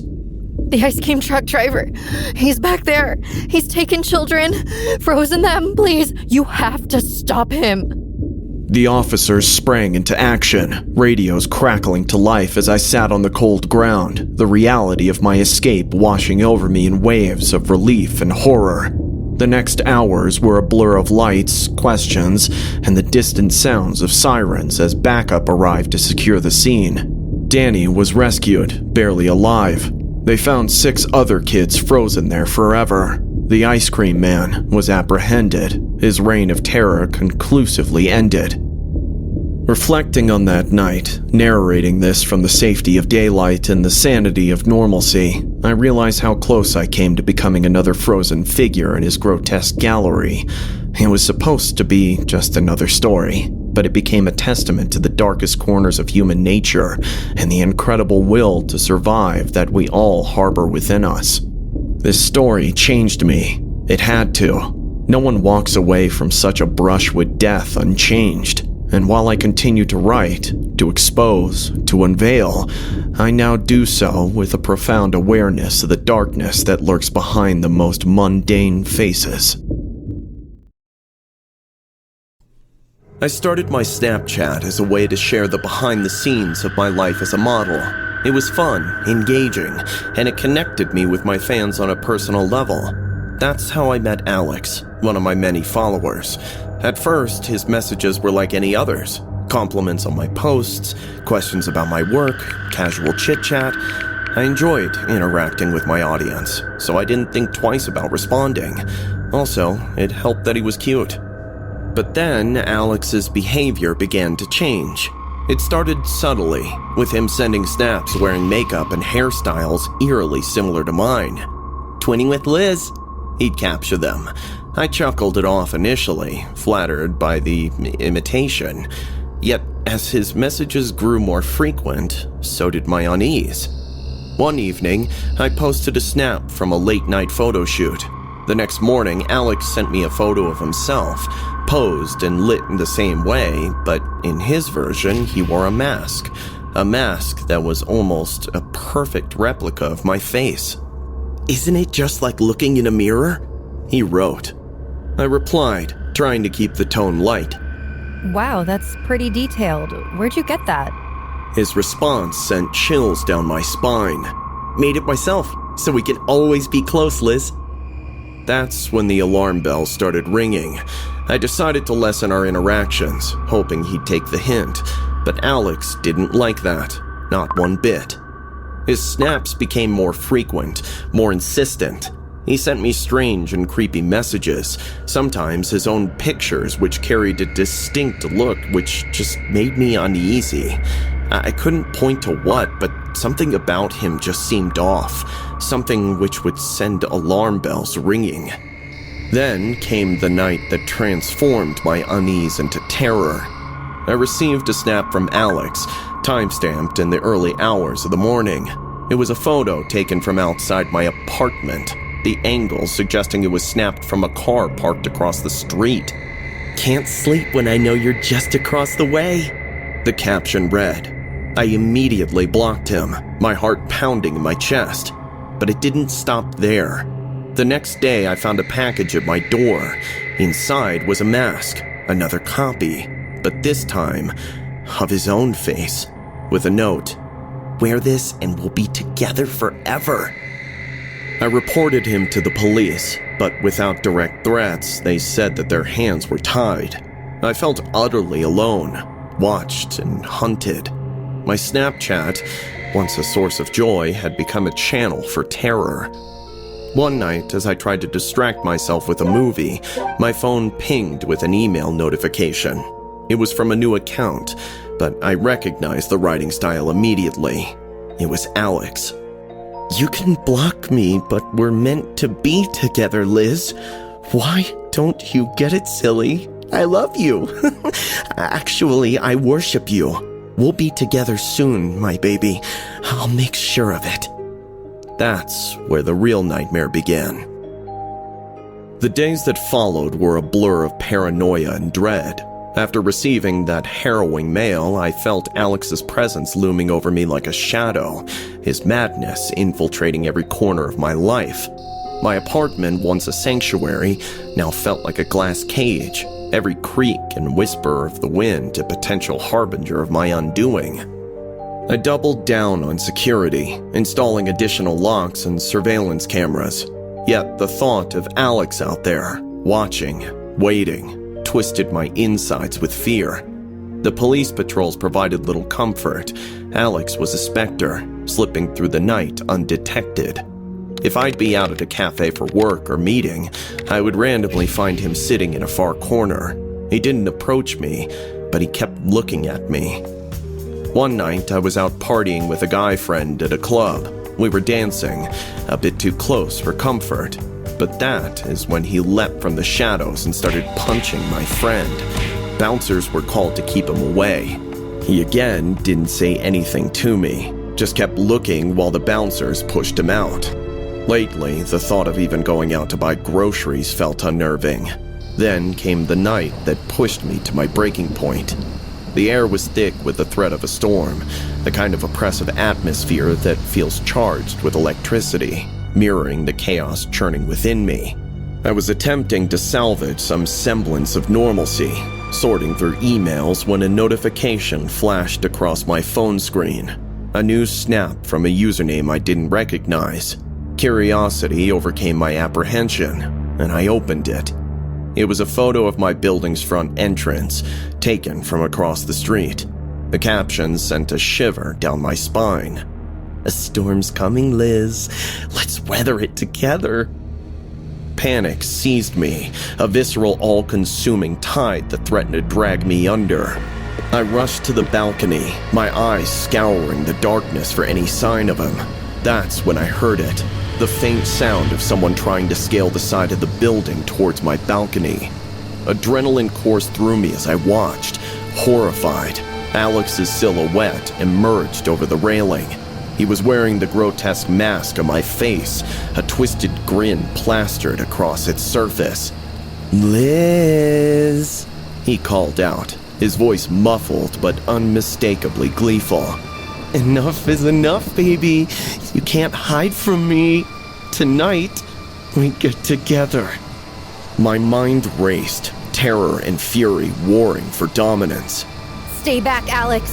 I shouted, my voice steadier than I felt. I'm calling the police. But he just laughed, a sound that curdled my blood. "We're beyond the police now, Liz. It's just you and me in our little world. No one can come in between us, babe. I'll make sure of that." With no time to lose, I slyly grabbed my phone, not to call the police, but to record him. If I couldn't escape, I could at least expose him. Why are you doing this, Alex? I demanded, hoping to capture his confession. His response was chilling. "Because you're mine, Liz. You just don't know it yet." As he took a step closer, the skies chose that moment to open up, rain pouring down in sheets, a torrential downpour that seemed to mirror the chaos unfolding on my balcony. Using the storm as a cover, I made a split-second decision. I dashed inside, locking the sliding door behind me.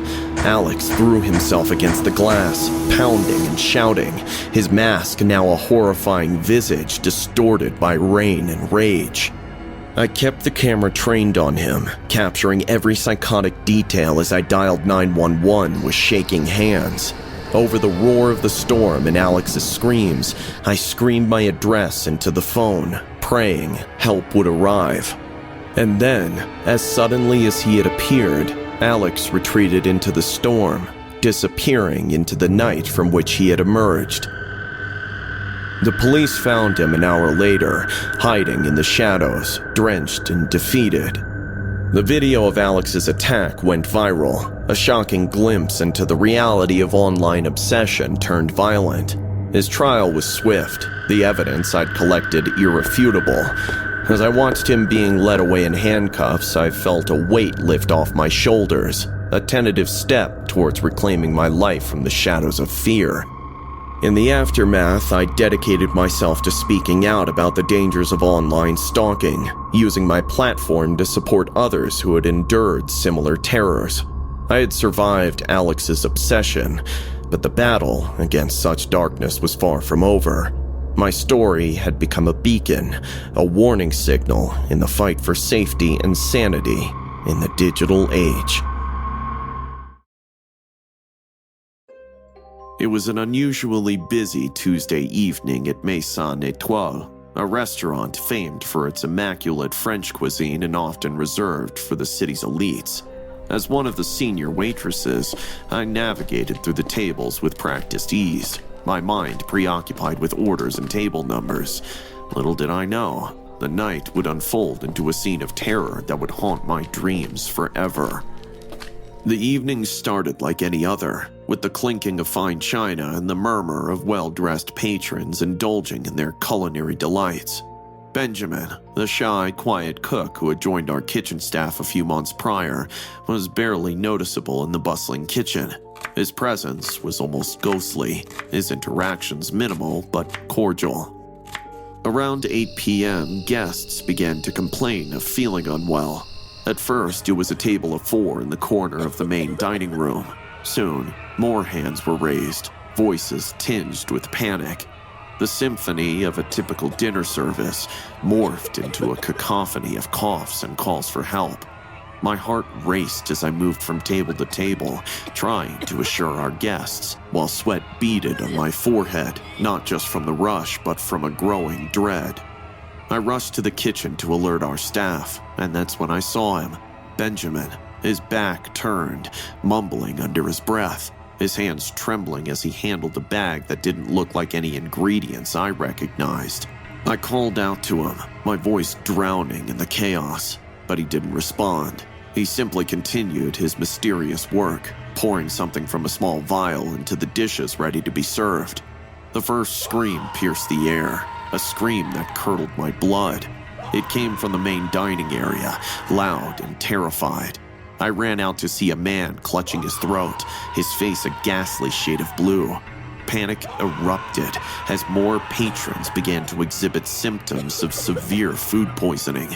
Amidst the screams and confusion, Benjamin emerged from the kitchen, his eyes red, a chilling smile playing on his lips as he clutched a bag with sharp blades emerging out. With a horrifying calmness, he approached a group of diners and slashed the air with a cleaver, barely missing a woman's face. "Poison, just like my son," he muttered repeatedly, each word slicing through the thick air of fear. Guests scrambled to their feet, knocking over chairs and glasses in a desperate attempt to flee from the madness.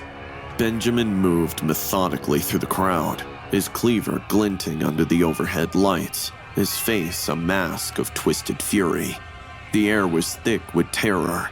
He moved across swiftly, locked the 2 main doors, and signaled the scared patrons with his cleaver to help pull the drapes down. I hid behind the bar, my entire body shaking, as I watched him approach a terrified young couple. "You think this is just dinner? It's not, sir. You don't know what happens behind the scene. You think that you can just come marching down, throw your purse to impress your lady with some fine food and leave? They fool you. The expensive food. You can pick better at your grocery store, cook it, and it would still taste better than this shit. All these fancy chefs, they would spit in your food before serving you. Did you know that? They mix things that make you sick. Look around, all these fancy people vomiting and shitting, all for some food. Do you think they really care?" He yelled, his voice breaking. "They aren't here to serve you. They're here to abuse you. Abuse you and your children. No matter how much hard you try to save your loved ones, trust me, you will not be able to." The couple at the feet of Benjamin quivered in fear. The man tried to shield his partner, begging for mercy that I knew wouldn't come. Benjamin's response was to toss a handful of blades in front of them, pick them up, and slide them against her throat. The man denied. I squeezed my eyes shut, trying to block out the screams, the pleading, the sound of slicing that followed. I froze in terror. When I opened my eyes again, I saw the couple lying in their pool of blood. A scream came out of me suddenly, drawing the psycho's attention. He called the staff and chefs out next. making them stand in a line and hold their ears. He approached them one by one, asking the first person to say sorry to him. When that person quivered, he was met with a cleaver to his hand. He moved on to the next one, and then the next, leaving few for the staff but hitting every chef he could see. No begging or crying could shake him. "Ah, Lisa," he said while tossing a phone towards me. "Record this, will ya?" I picked the phone and pretended to record as he went about picking chefs and patrons, slashing at them. It was the hardest thing I had to watch, but the very first clip I uploaded on my Twitter with the location of the restaurant and typed "help." The ordeal seemed to stretch into an eternity until the sharp crack of a sniper's rifle echoed through the restaurant. Once, twice, Benjamin fell to the ground, his reign of terror cut abruptly short. The silence that followed was deafening, broken only by the soft whimpers and sobs of the surviving patrons. The snipers found a gap between the window and the drape, and that was all they needed. As the police swarmed in and paramedics attended to the injured, the gruesome reality of the event began to sink in. The floor was chaos incarnate, stained with blood and scattered with the remains of a meal that had turned deadly. I sat there, among the chaos, my uniform stained, my hands trembling uncontrollably. I had survived, but at what cost? The images of that night would forever be etched into my mind, a constant reminder of the fragility of life and the depths of human despair. In that moment, nothing made sense. Why did Benjamin do it? What drove him to such madness? The answers would come much later, unraveling a story of personal tragedy that no one could have anticipated. As the police cordoned off the scene, the once immaculate restaurant stood desolate, a sight of horror rather than culinary delight. In the aftermath, I learned the full extent of Benjamin's heartbreaking motive. 2 years ago, his young son had dined at our restaurant and suffered from severe food poisoning, complications from which he never recovered. Benjamin had watched him wither away, a slow and painful death that no parent should ever witness. His grief had morphed into an unquenchable thirst for revenge, a desire to inflict the same pain that had been dealt to his family. As further details emerged, so did the trauma. I knew that nightmares would plague me. The slightest clang of kitchenware would send shivers down my spine. Benjamin's tortured face would haunt my sleep, his eyes wild with pain and anger, and his voice would be a constant echo in my mind. For me, life moved on, but it was never the same. Each shift was a reminder. Each dish served a nod to the delicate balance between sanity and madness. I had survived, yes, but survival was just the beginning. Healing, I realized, was an ongoing journey, one that I was only just embarking upon, a journey marked by the pain of the past and the hope of what lay ahead. I just pray that Benjamin found his son, wherever he went to.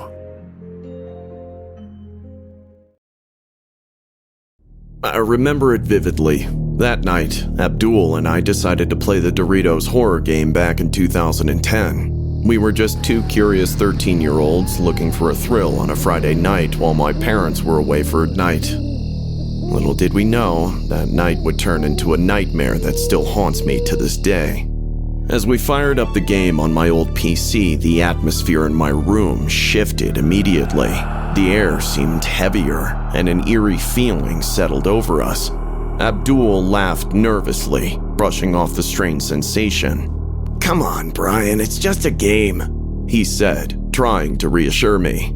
So, Doritos launched this online game in the late 2000s, which used the devices and user data to create spooky, original, out-of-the-world horror experiences.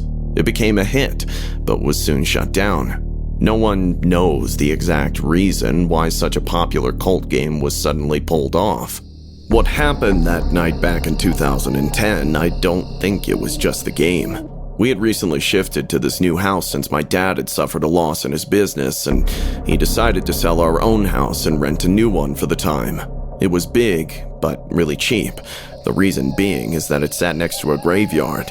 Now, our house wasn't much religious, and since my parents were themselves Dutch immigrants, we didn't mind the macabre scenery out of the windows. But I'd heard things in the night sometimes, sounds that shouldn't be heard. And what happened that night, I'd put the finger on the graveyard next to the house rather than the horror game we were eager to explore. My parents didn't allow me to use the computer past 9, but since they were staying overnight in a different city where Dad had gone for a meeting, I invited my school friend Abdul for a sleepover.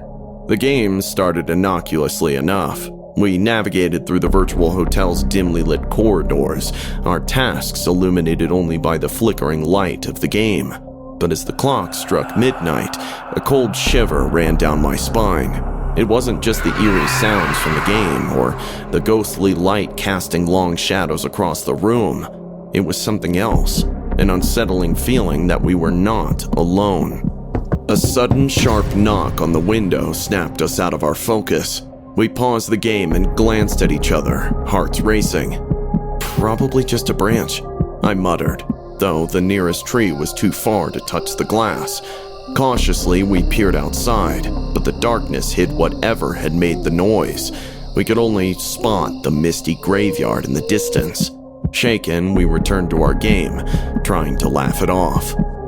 Moments later, the game took a terrifying turn. The screen glitched violently, and for a split second, it showed what looked like the entrance of the very graveyard beside my house, not the virtual hotel lobby we were supposed to see. We stared at the screen, bewildered and scared, as it returned to normal. "Dude, did you see that?" Abdul whispered, his voice barely hiding his fear. "Yeah," I replied, my voice trembling. Let's keep playing. It must be a bug." But the game had changed. Now, each challenge seemed to mirror something terrifyingly personal. One task had us singing a lullaby to calm a spectral child, and as we hesitated, the sound of a real child's laughter echoed through my house. Chills ran up my spine as we searched the room with wide eyes, only to find nothing. The final straw came when the game dared us to enter a room in the hotel, marked with the same number as my house address, 666. As we hesitated, the air grew oppressively cold, and the faint smell of soil and decay seeped through the room. Before we could make a move, the lights flickered out, plunging us into darkness. A low, mournful moan filled the air, rising from the direction of the graveyard. "Turn it off!" Abdul shouted, panic-stricken, fumbling in the dark. I scrambled towards the laptop, my hands shaking uncontrollably, but before I could shut it down, a piercing scream erupted from the speakers, followed by an ominous silence. Then, in the blackness, we heard it. Slow, deliberate footsteps approaching from the kitchen. Something unseen brushed past me, its touch like ice. "Run!" I yelled, and we bolted towards the staircase, not daring to look back as the footsteps grew louder, chasing us with a relentless, ghostly stride. As we reached the top of the stairs, the air turned frigid, and the door to my room swung open on its own, revealing nothing but engulfing darkness inside. We backed away, breaths visible in the freezing air, as a deep, guttural growl emerged, followed by a movement in the darkness. The figure that emerged from the shadows bore a striking resemblance to a character from the game, but it moved with a fluidity that no digital animation could replicate. Its eyes locked onto us, its gaze piercing through the dim light. Abdul backed away, stumbling over the stairs. "Brian, what is that?" he gasped. I could barely find my voice. I don't know, but we can't stay here." We ran down and headed for the door, but it was locked by an unseen force. We just couldn't open it. By the time the figure came down as well, we edged around the room, keeping our eyes fixed on the ghostly apparition. Suddenly, the game blared a loud screech from the computer speakers, making us flinch. The figure seemed to respond, its form flickering like static as it moved closer. "Look at the screen!" Abdul pointed towards the monitor where the words, "Do not turn your back," flashed ominously. With hearts racing, we followed the instruction, moving backwards toward the door.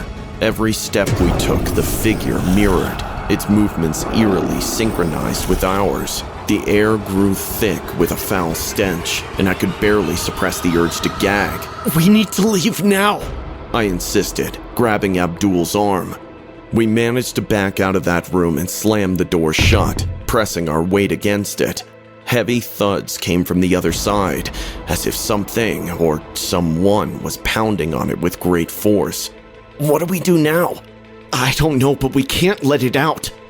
We moved away, heading to the kitchen to find something to barricade the door. As we scrambled, the lights flickered, plunging us into darkness intermittently. Suddenly, my phone rang, slicing through the silence with its shrill tone. I answered it hesitantly, only to hear a distorted voice whisper that it's not over yet. The line went dead before I could respond.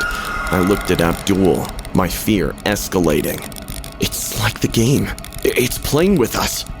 We returned to the door, armed with kitchen knives. We could hear whispers now, murmuring from within the room, words that made little sense but chilled us to the bone. We stood guard, waiting for any sign of movement. Hours passed, the night stretching on endlessly. But as the first light of dawn began to seep through the curtains, the noise and the eerie presence began to dissipate. The heavy atmosphere lifted, and it felt like we could breathe again. We cautiously opened the door, half expecting the figure to be waiting, but the room was empty, the game still running on the screen as if nothing had happened. Abdul and I looked at each other, the relief palpable, but the fear of the night's events lingering. We spent the morning putting things back in order, but decided to not tell our parents what had happened. Thankfully, my father got a contract soon in a different city, and we moved out of that house.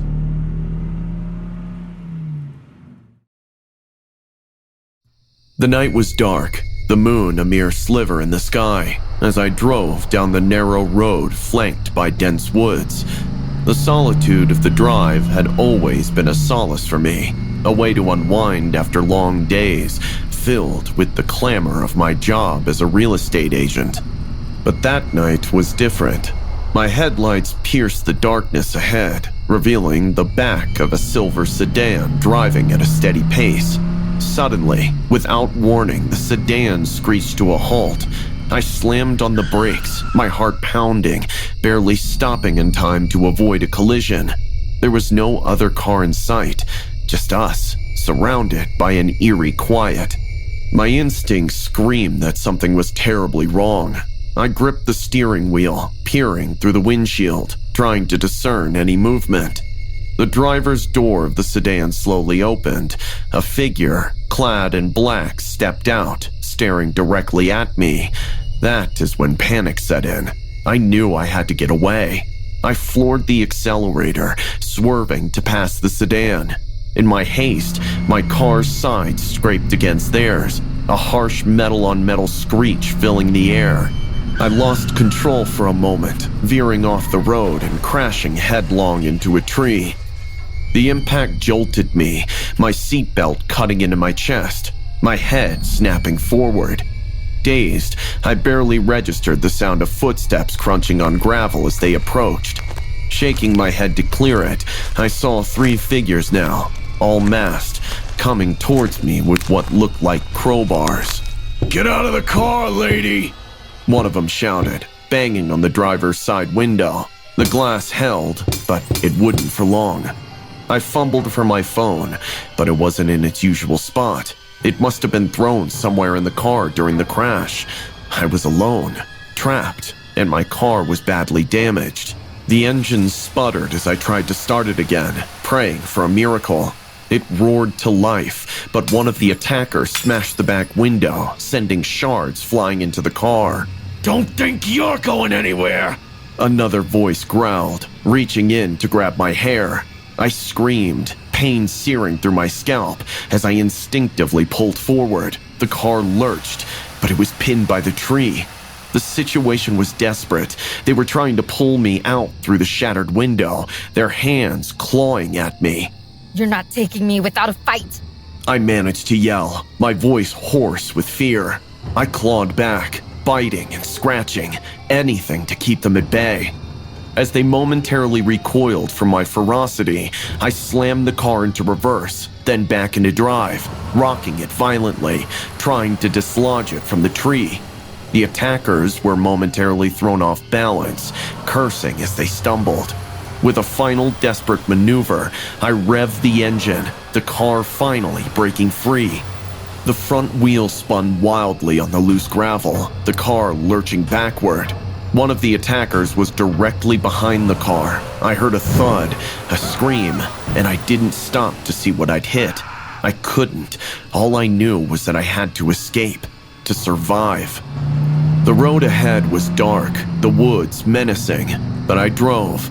I drove like the devil himself was on my heels, away from that nightmare behind me. The sound of my heart pounding in my ears was louder than the engine, and tears streamed down my face as the reality of what had just happened, and what might still happen, sank in. My car jolted forward, away from the immediate danger, but it was a short-lived escape. The engine, damaged from the collision, coughed and wheezed, its final jerks echoing through the quiet night before it died completely, only a few feet from the initial chaos. I pounded the steering wheel in frustration and fear, my breaths quick and shallow. I was still in the death grip of this nightmare. The headlights dimmed as the power waned, and in the rearview mirror I saw two of the attackers regaining their ground. They sprinted towards the car, their figures becoming larger and more terrifying with each passing second. My mind raced. There was nowhere to run. The woods too thick to navigate in the dark, and my physical state too battered to attempt it. One of the men reached the car, his breath visible in the cold night air. He slammed his fist against the window. Now you're really gonna pay, he hissed, his voice dripping with malice. The other man, limping slightly, joined him, wielding a rock. With a sickening crack, he smashed it against the window next to me. The glass shattered, showering me with sharp fragments. I shielded my face with my arms, feeling the sting of cuts as I tried to shrink away from their reach. The door flew open, and rough hands grabbed at my jacket, trying to drag me out. I kicked and screamed, fighting with every ounce of energy I had left. Help! Someone please help! I shouted into the darkness, hoping against hope that a passing car would hear me. But the road remained deserted, my cries swallowed by the vast emptiness of the night. The man with the scarred face leaned in close, his breath foul. No one's gonna hear you out here. Now stop making this harder than it has to be. As he pulled, I grabbed onto the car keys. In a flash of desperation, I grasped them tightly and swung my hand, striking him in the eye. He stumbled backward, howling in pain, his hand clamped over his eye. Seizing the moment, I scrambled out on the other side of my car, my body screaming in protest. I didn't get far before the other attacker caught up to me, tackling me to the ground. The air whooshed out of my lungs as we hit the cold, hard earth. He pinned my arms above my head, his weight oppressive. Gotcha now, he growled, his face inches from mine. Panic surged through me, raw and overpowering. In the scuffle, his grip on my wrists loosened. I twisted one arm free, my fingers digging into the dirt, grasping for anything I could use as a weapon. My hand closed around a small, sharp stone. Without thinking, I jabbed it at his face. He howled, recoiling from the pain, and his grip loosened enough for me to wriggle free. I pushed him off with all my remaining strength and staggered to my feet. My body ached, my vision blurred with tears and pain, but I knew I couldn't stop. I limped as fast as I could towards the road, my every breath a searing pain in my chest. Suddenly, headlights cut through the darkness. A car. Waving my arms frantically, I stood in the middle of the road, the vehicle screeching to a halt just inches away from me. The driver, a middle-aged man, jumped out, concern etched on his face, taking in my battered appearance. Behind me, the attackers hesitated, their resolve faltering under the sudden appearance of a witness. They turned and disappeared back into the woods, melting into the shadows from which they had emerged. I collapsed into the man's arms, my body and mind unable to take anymore. Please, just get me out of here. I managed to say, my voice a mere whisper. As we drove away, the police sirens in the distance growing louder, I looked back at the road that had almost been my end. The ordeal was over, but I knew the long road to recovery was just beginning. The night had changed me, scarred me in ways that would take time to heal, if ever. But I was alive, and for now, that was enough. This story was inspired by bizarre footage captured by dashcam.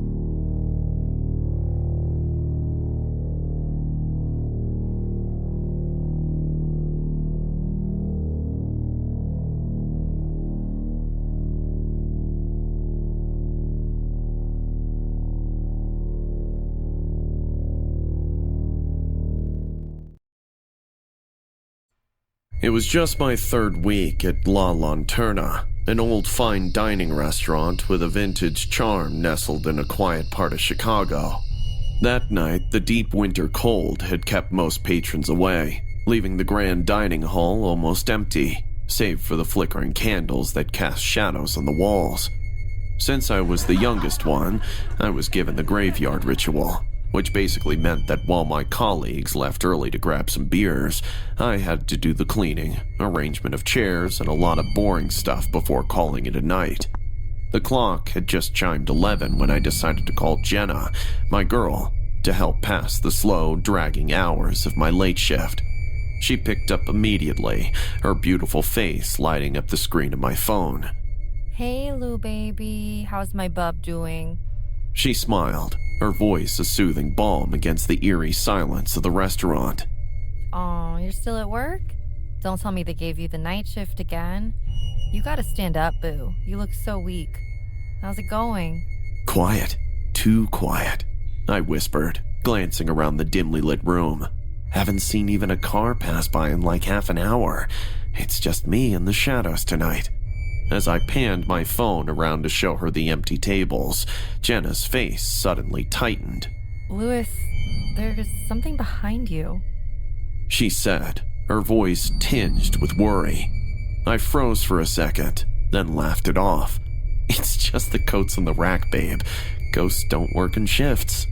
Jenna tried to smile, but I could tell she was unsettled. As our call ended, a cold draft swept through the room. Shivering, I chalked it up to the old creaky windows and went back to my duties. But as the night wore on, the air grew inexplicably colder. I remembered that I started hearing faint whispers, floating like echoes through the hall, like conversations left unfinished. The sound of clattering silverware from the kitchen made me jump more than once, even though I was sure I had left everything in its place. At around midnight, I was setting up for the next day when suddenly the stoves in the kitchen flickered on by themselves. I stared, dumbfounded, as blue flames danced wildly on the burners. Rushing over, I turned them off, my heart pounding in my chest. And that's when I heard it. Chairs scraping across the wooden floor in the dining hall. Who's there? Bill? Madeline? This isn't funny, guys. I walked out, my footsteps hesitant. The chairs around one table were now oddly askew, as if someone or something had just risen from a late-night feast. A chill ran down my spine, and for a moment I considered leaving early. But I knew that my seniors were quite capable of pulling pranks like these, and the last thing I wanted was to become a laughingstock again. I swallowed my fear and returned to the kitchen. That's when the shadows began to play tricks on me. Every time I turned around, I caught glimpses of a dark figure lurking just at the edge of my vision. But as I tried to focus, it vanished like smoke in the wind. My nerves frayed. I grabbed my phone to capture whatever it was. but as soon as the camera app opened, the figure disappeared. The room felt denser, the air around me tightening like a noose. I remember that my ears suddenly got blocked, as what happens when I'm traveling by plane and the pressure drops. Desperate and now realizing that it actually might not be a prank, I quietly grabbed my coat and slipped out, only to find that the doors were inexplicably locked from inside. Panic set in as I pulled at the handles with no luck. It was then I realized I wasn't alone. Something was with me in La Lanterna, something that didn't want me to leave. Trapped inside the restaurant, the air grew stifling, as though the building itself was constricting around me. My heart pounded in my ears, each beat echoing the steps of the dark figure that now seemed to linger closer with every passing moment. I glanced around frantically, searching for any sign of movement in the shadows that stretched across the walls like dark, sinister figures. That's when a sudden crash from the bar area made me jump. I turned just in time to see bottles shattering against the hardwood floor, the spirits spilling like blood in a grotesque puddle. And then one by one, the glass bottles started lifting into the air before getting thrown across by an invisible force onto the walls and windows and door. I ducked in fear and hid beneath a counter as the sounds of bottles shattering echoed all around me, the air filled with the sharp scent of alcohol. And it was then that I heard it, a guttural whisper, so close it felt like it was breathed into my ear. Leave. The voice was a distorted growl that faded as quickly as it had appeared. I stumbled back, my phone slipping from my trembling hands and crashing to the floor. The screen shattered, splintering light in all directions before going black. Cut off from the outside world, my only lifeline broken, I felt a surge of primal fear. With no phone to aid me and the doors firmly locked, I scanned the room for another escape. My eyes settled on the large windows that overlooked the deserted street. It was my only chance. I grabbed a chair and with all my strength, hurled it at the window. The glass resisted at first, then gave way with a loud crashing sound that tore through the silent street. As I turned to grab my coat and make a run for it, a cold hand gripped my shoulder with a force that felt like iron. I screamed, spinning around to confront my assailant. But there was nothing. Only the chilling sensation of fingers slowly retracting from my skin. It was enough to send me scrambling through the broken window, shards of glass biting into my hands as I escaped into the icy night. Outside, the cold air hit me like a wall, but I didn't stop running until I reached the safety of the streetlights. Looking back, the restaurant stood dark and silent, a stark contrast to the chaos that had reigned inside moments before. The next morning, I returned, driven by a mix of fear and an insatiable need for answers. The owner, an elderly man who'd run the place for decades, called me into his cabin and finally shared the dark history of La Lanterna. It had been a speakeasy during Prohibition, a site where a violent shootout between rival gangsters had ended in tragedy and death. Since then, it was said that the restless spirits of those caught in the crossfire haunted the place. He looked at me, his eyes filled with a mix of sympathy and fear. Some say at night, the spirits replay their last moments, filled with anger and confusion. I thought they were just stories, he confessed. As I listened, the horrors of the previous night replayed in my mind, each whisper and shadow now cast in the tragic glow of history's light. I knew I couldn't return to work there, the memories of that night too vivid, too raw to ignore. I left La Lanterna behind that day, but even now, when the night grows silent, I feel like someone's watching me in the dark, about to call my name, or perhaps hold my hands. This story was inspired by disturbing restaurant footage. The man in the video is known as Dustin Frazier. While working the night shift all by himself, he decided to record a video for his girlfriend. However, before sending the video, he watches it and immediately starts freaking out. Have a look.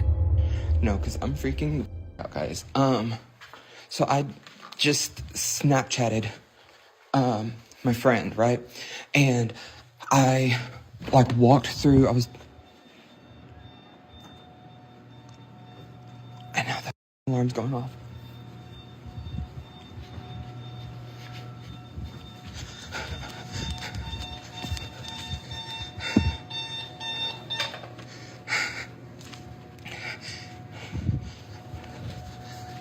So I was walking through here, and whenever you get right here, you can see something behind me.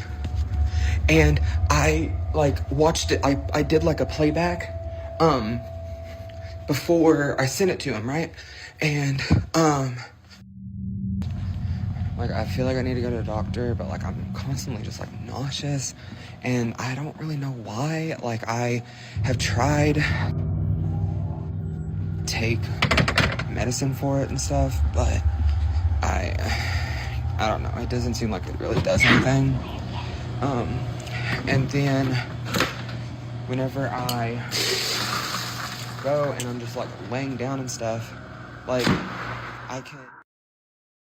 Though there were no further updates given by Dustin, and there is no definitive explanation for this footage, after the video was released, many viewers believed some unknown creature or something was captured by the camera. The night had settled in over my small apartment. I was alone, freshly broken up with my girlfriend of a year, and feeling this emptiness and calm that gathers after a messy, turbulent, toxic, and abusive relationship. I should have been happy. Just last week, she threw a scissor at my face when I said that I wanted to break up. But I just wanted to forget all about her and dig my head in my uni books. I thought that the breakup was behind me. Boy, was I wrong. Just a few more pages, and I'm done for the night. The sound was almost imperceptible at first, a faint shuffle, like leaves brushing against the window. I shook my head, attributing it to the wind, and then the real nightmare began. Miss me, Brian? I spun around, my heart hammering. Jenna stood in the doorway, a twisted smile on her face, her eyes gleaming with an unsettling fervor. Jenna? How did you get in here? Oh, you underestimate me, baby. I've always had a spare key, remember? Her casual admission sent shivers down my spine. She began to advance, each step measured, deliberate. What do you want, Jenna? What do I want? I want us to have a little heart-to-heart about respect, about loyalty. Her tone darkened with each word, a harbinger of the horror that was to unfold. She produced a familiar small bottle from her pocket. Thirsty? That's my bottle. I took it this morning when you were in class. Then what was I drinking from? Before I could react, the room started to spin, my limbs turning traitorous in their heaviness. What did you... It's just a little something to help you relax. We wouldn't want you running off now, would we? The world faded to black, Jenna's twisted smile the last thing I saw. When I came to senses again, the situation had grown dire. I was bound to a chair, Jenna pacing before me, a symphony of madness playing in her eyes. You see, Brian, I've been thinking a lot about us, about what you did to me, and I realized something. You never really saw me, did you? Her voice was eerily calm, the eye of a storm. She picked up a cigarette and carefully lit it while staring into my eyes. Jenna, please, let's talk about this. I can help you. Help me? You're in no position to help anyone, least of all yourself. She laughed maniacally before approaching me, tracing a finger along my jawline, her touch cold and calculating. No, Brian. Tonight, you're gonna listen. Really listen. To every word I say, to every scream you'll suppress. The terror of her implications dawned on me, a cold vice around my heart. First, a little game. For every lie you told me, a mark, a token of the death of our love.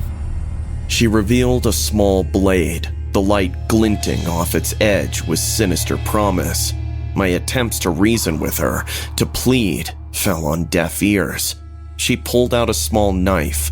Jenna had descended into a realm of vengeance, from which there was no return. Jenna, think about what you're doing. This isn't you. Oh, but it is, Brian. It's the me you never bothered to understand. The me that's been waiting for this moment. Her actions became a blur, the pain a stark, unyielding reality. She started with my toes, plucking the knife under the fingernails and shoving them deeper. I felt a pain which I wouldn't wish upon my worst enemy. She leaned in for a kiss before stuffing her scarf into my mouth to shroud my yells. Once she was done with 2 fingernails on my right leg, she moved to my knees and then the thighs. Each cut was precise, a testament to her twisted sense of justice. My mind raced, desperation clawing its way through the fog of fear. Jenna, you don't want to do this. Remember the good times? We had so many. Oh, look at my poor baby. You look so cute when you're crying. She picked out her cigarette and put it out against my neck as I screamed in pain again. Jenna, I'm sorry. I truly am, but this isn't the way. We can fix this together. The room held its breath, the night a silent witness to our tragic tableau. Jenna's eyes, once alight with fury, now shimmered with unshed tears, a glimmer of the woman I once knew. Something inside her was getting hurt to see me like this as well. But the reprieve was fleeting, her inner demons wrestling back control. She picked out her lighter and set my beard on fire, laughing maniacally as I slowly saw the flame approaching towards my lips. By the time it started burning badly, she slapped it a bunch of times to make it stop. Boy, did I repent putting on a beard oil just an hour back. Jenna wasn't just out for revenge. She was out to obliterate the very essence of our shared past, to rewrite our history in blood and tears. You think sweet words can save you now? It's far too late for that, Brian. Her resolve hardened, each word a nail in the coffin of my hopes. Jenna, please, you don't have to do this. Think about what's at stake. What's at stake? Only everything, Brian. Don't you see? You took everything from me. My heart, my dignity. Now, it's your turn. She paused, her gaze lingering on the instruments of my torment. In her eyes, a storm raged, a battle between the remnants of the person she once was and the monster she had become. Jenna, listen to me. This isn't you. This isn't the person I fell in love with. You're better than this. A flicker of doubt crossed her face, a crack in her facade. I pressed on, my voice a lifeline thrown into the turbulent sea of her psyche. Remember our first date? The way you laughed at my stupid jokes, the way you looked under the moonlight. That's the Jenna I know. That's the Jenna I believe is still there. She hesitated, the knife in her hand trembling. I don't know what's real anymore. Her confession was a window, an opening I desperately needed. My heart raced, not just with fear now, but with a glimmer of hope. It's not too late, Jenna. You don't have to be defined by this night. Let me help you. We can get through this together. Her resolve wavered, the knife clattering to the floor as her hands found her face, muffling her sobs. It has to be done, Brian. You can never be anyone else's. I love you. I can't let you go. So I will kill you first, then kill myself. This way, we'll be together forever. It was then, in her moment of weakness, that I found the strength to act. Using the chair, I managed to knock it over, the impact jarring enough to loosen the ropes that bound me. My hands, numb and clumsy, worked at the knots. As I finally freed myself, Jenna's sobs filled the room as she stood paralyzed, crying. I picked the knife and threw it out before picking her up and pinning her against the wall. "Jenna, look at me. We're going to get through this. You need help, and I'm going to be there for you. But first, we need to end this nightmare." My words seemed to reach her, a lifeline amidst the storm. I called 911 while she sat holding her head, and they promised that she'll get a therapist.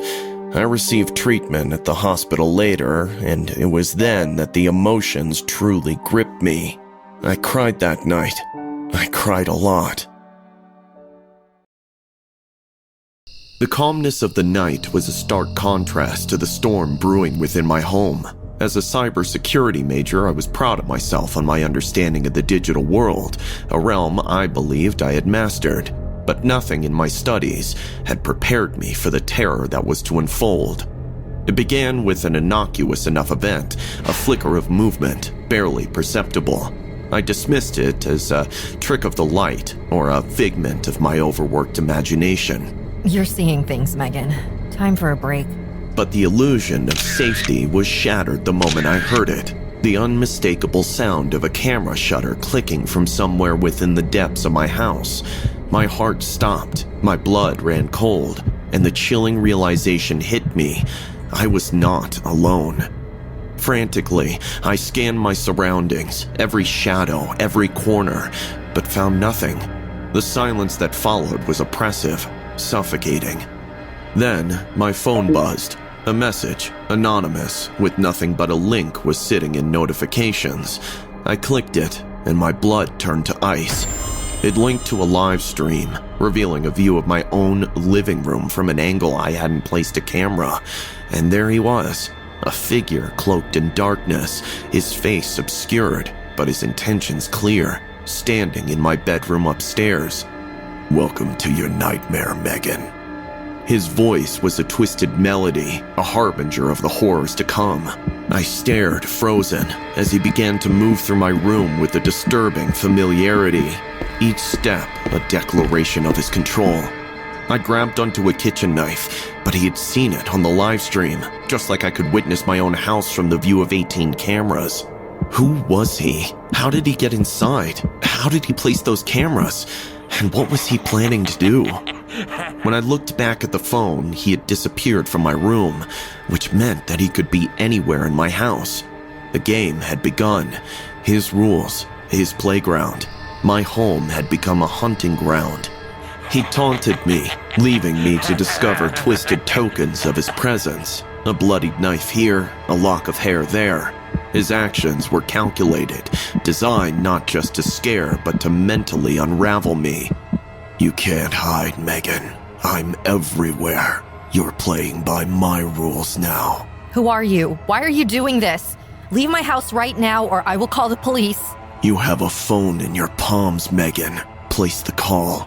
But remember, if you close your phone or switch to any other app, your phone will explode in your hand."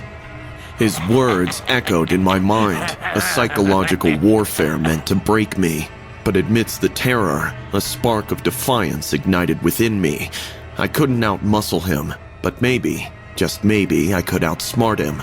I remembered my studies, my projects on cybersecurity and hacking. If I could get to my equipment, if I could just access the network. What do you want from me? I cried, or at least fake cried. I had to appear as weak as possible to him, to come up with my contingency plan. I made my way to the basement while weeping. It housed my makeshift lab, filled with servers and monitors.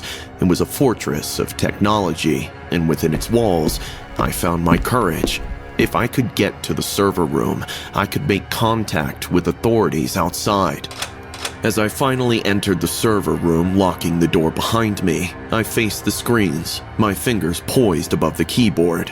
This was it, the battlefield I knew, where I held the advantage. I went to work straight away. I began to weave my counterattack, a silent plea for help embedded within the code. The night was far from over, but for the first time since the nightmare began, I dared to hope. The stage was set, the players positioned. The game, however, was about to change. As I sat in the dimly lit server room, my hands moved with a purpose, driven by fear and an unwavering resolve to end this nightmare. The psycho believed he was the puppeteer, but in the digital world, I was in my element. My plan was simple, yet risky. Hack into the cameras he'd so confidently installed and send out a distress signal. The task, it was daunting. My fingers danced across the keyboard, commands flowing with an urgency fueled by adrenaline. I tapped into the live stream, injecting a hidden message into the metadata, a digital SOS aimed at anyone savvy enough to notice. Time was a luxury I didn't have. With each passing moment, his patience would wear thin and he'd come looking for me. I had to act fast. Then, I heard it. The sound of footsteps approaching, slow and deliberate. He was near. You can't hide in there forever, Megan. Come out and play. His taunts echoed through the door, each word a twisted invitation to a dance of death. But I focused on my screen, my heart pounding in my chest as I worked to reroute the signal, to make my invisible cry for help visible to the outside world. And then, success. The message was out, a beacon cutting through the digital noise. But there was no time to celebrate, no time to wait for rescue. I had to survive until help arrived. I prepared myself for his inevitable entry, setting up a makeshift barricade. The room was secure, but I knew it wouldn't hold him for long. I needed a weapon, something to defend myself with. My eyes scanned the room, landing on a smoldering iron. It was no gun, but it would have to do. This ends tonight. The door began to shake, his attempts to break through growing more violent. I stood ready, the hot iron in hand, my entire body tensed for the confrontation. Suddenly, the door gave way and he stormed in, his figure a mass of rage and frustration. But the element of surprise was mine.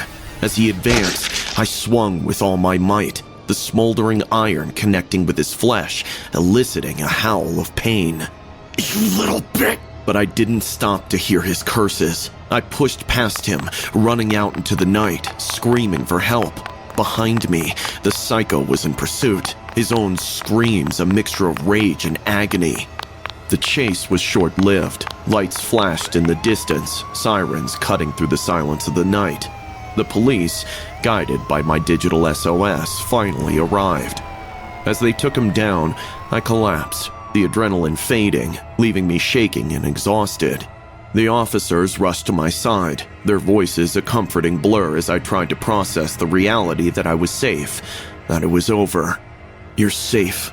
If you don't mind, can I ask you a few questions? As I recounted the night's events, the realization of what I'd survived, what I'd accomplished, began to sink in. I'd faced my deepest fears, fought back against the darkness, and emerged victorious, not just as a survivor, but as a warrior of the digital age. The psycho was taken away, his reign of terror ended by a combination of my will to survive and the very technology he'd used to terrorize me. As the dawn broke, casting light on the chaos of the night, I knew I'd never be the same. I'd been tested, pushed to my limits, and in the crucible of fear, I had found a strength I never knew I possessed. The night of terror was over, but the memory of it, of the power within me, would stay forever. In the digital shadows, I had found my light, my resolve, and my defiance.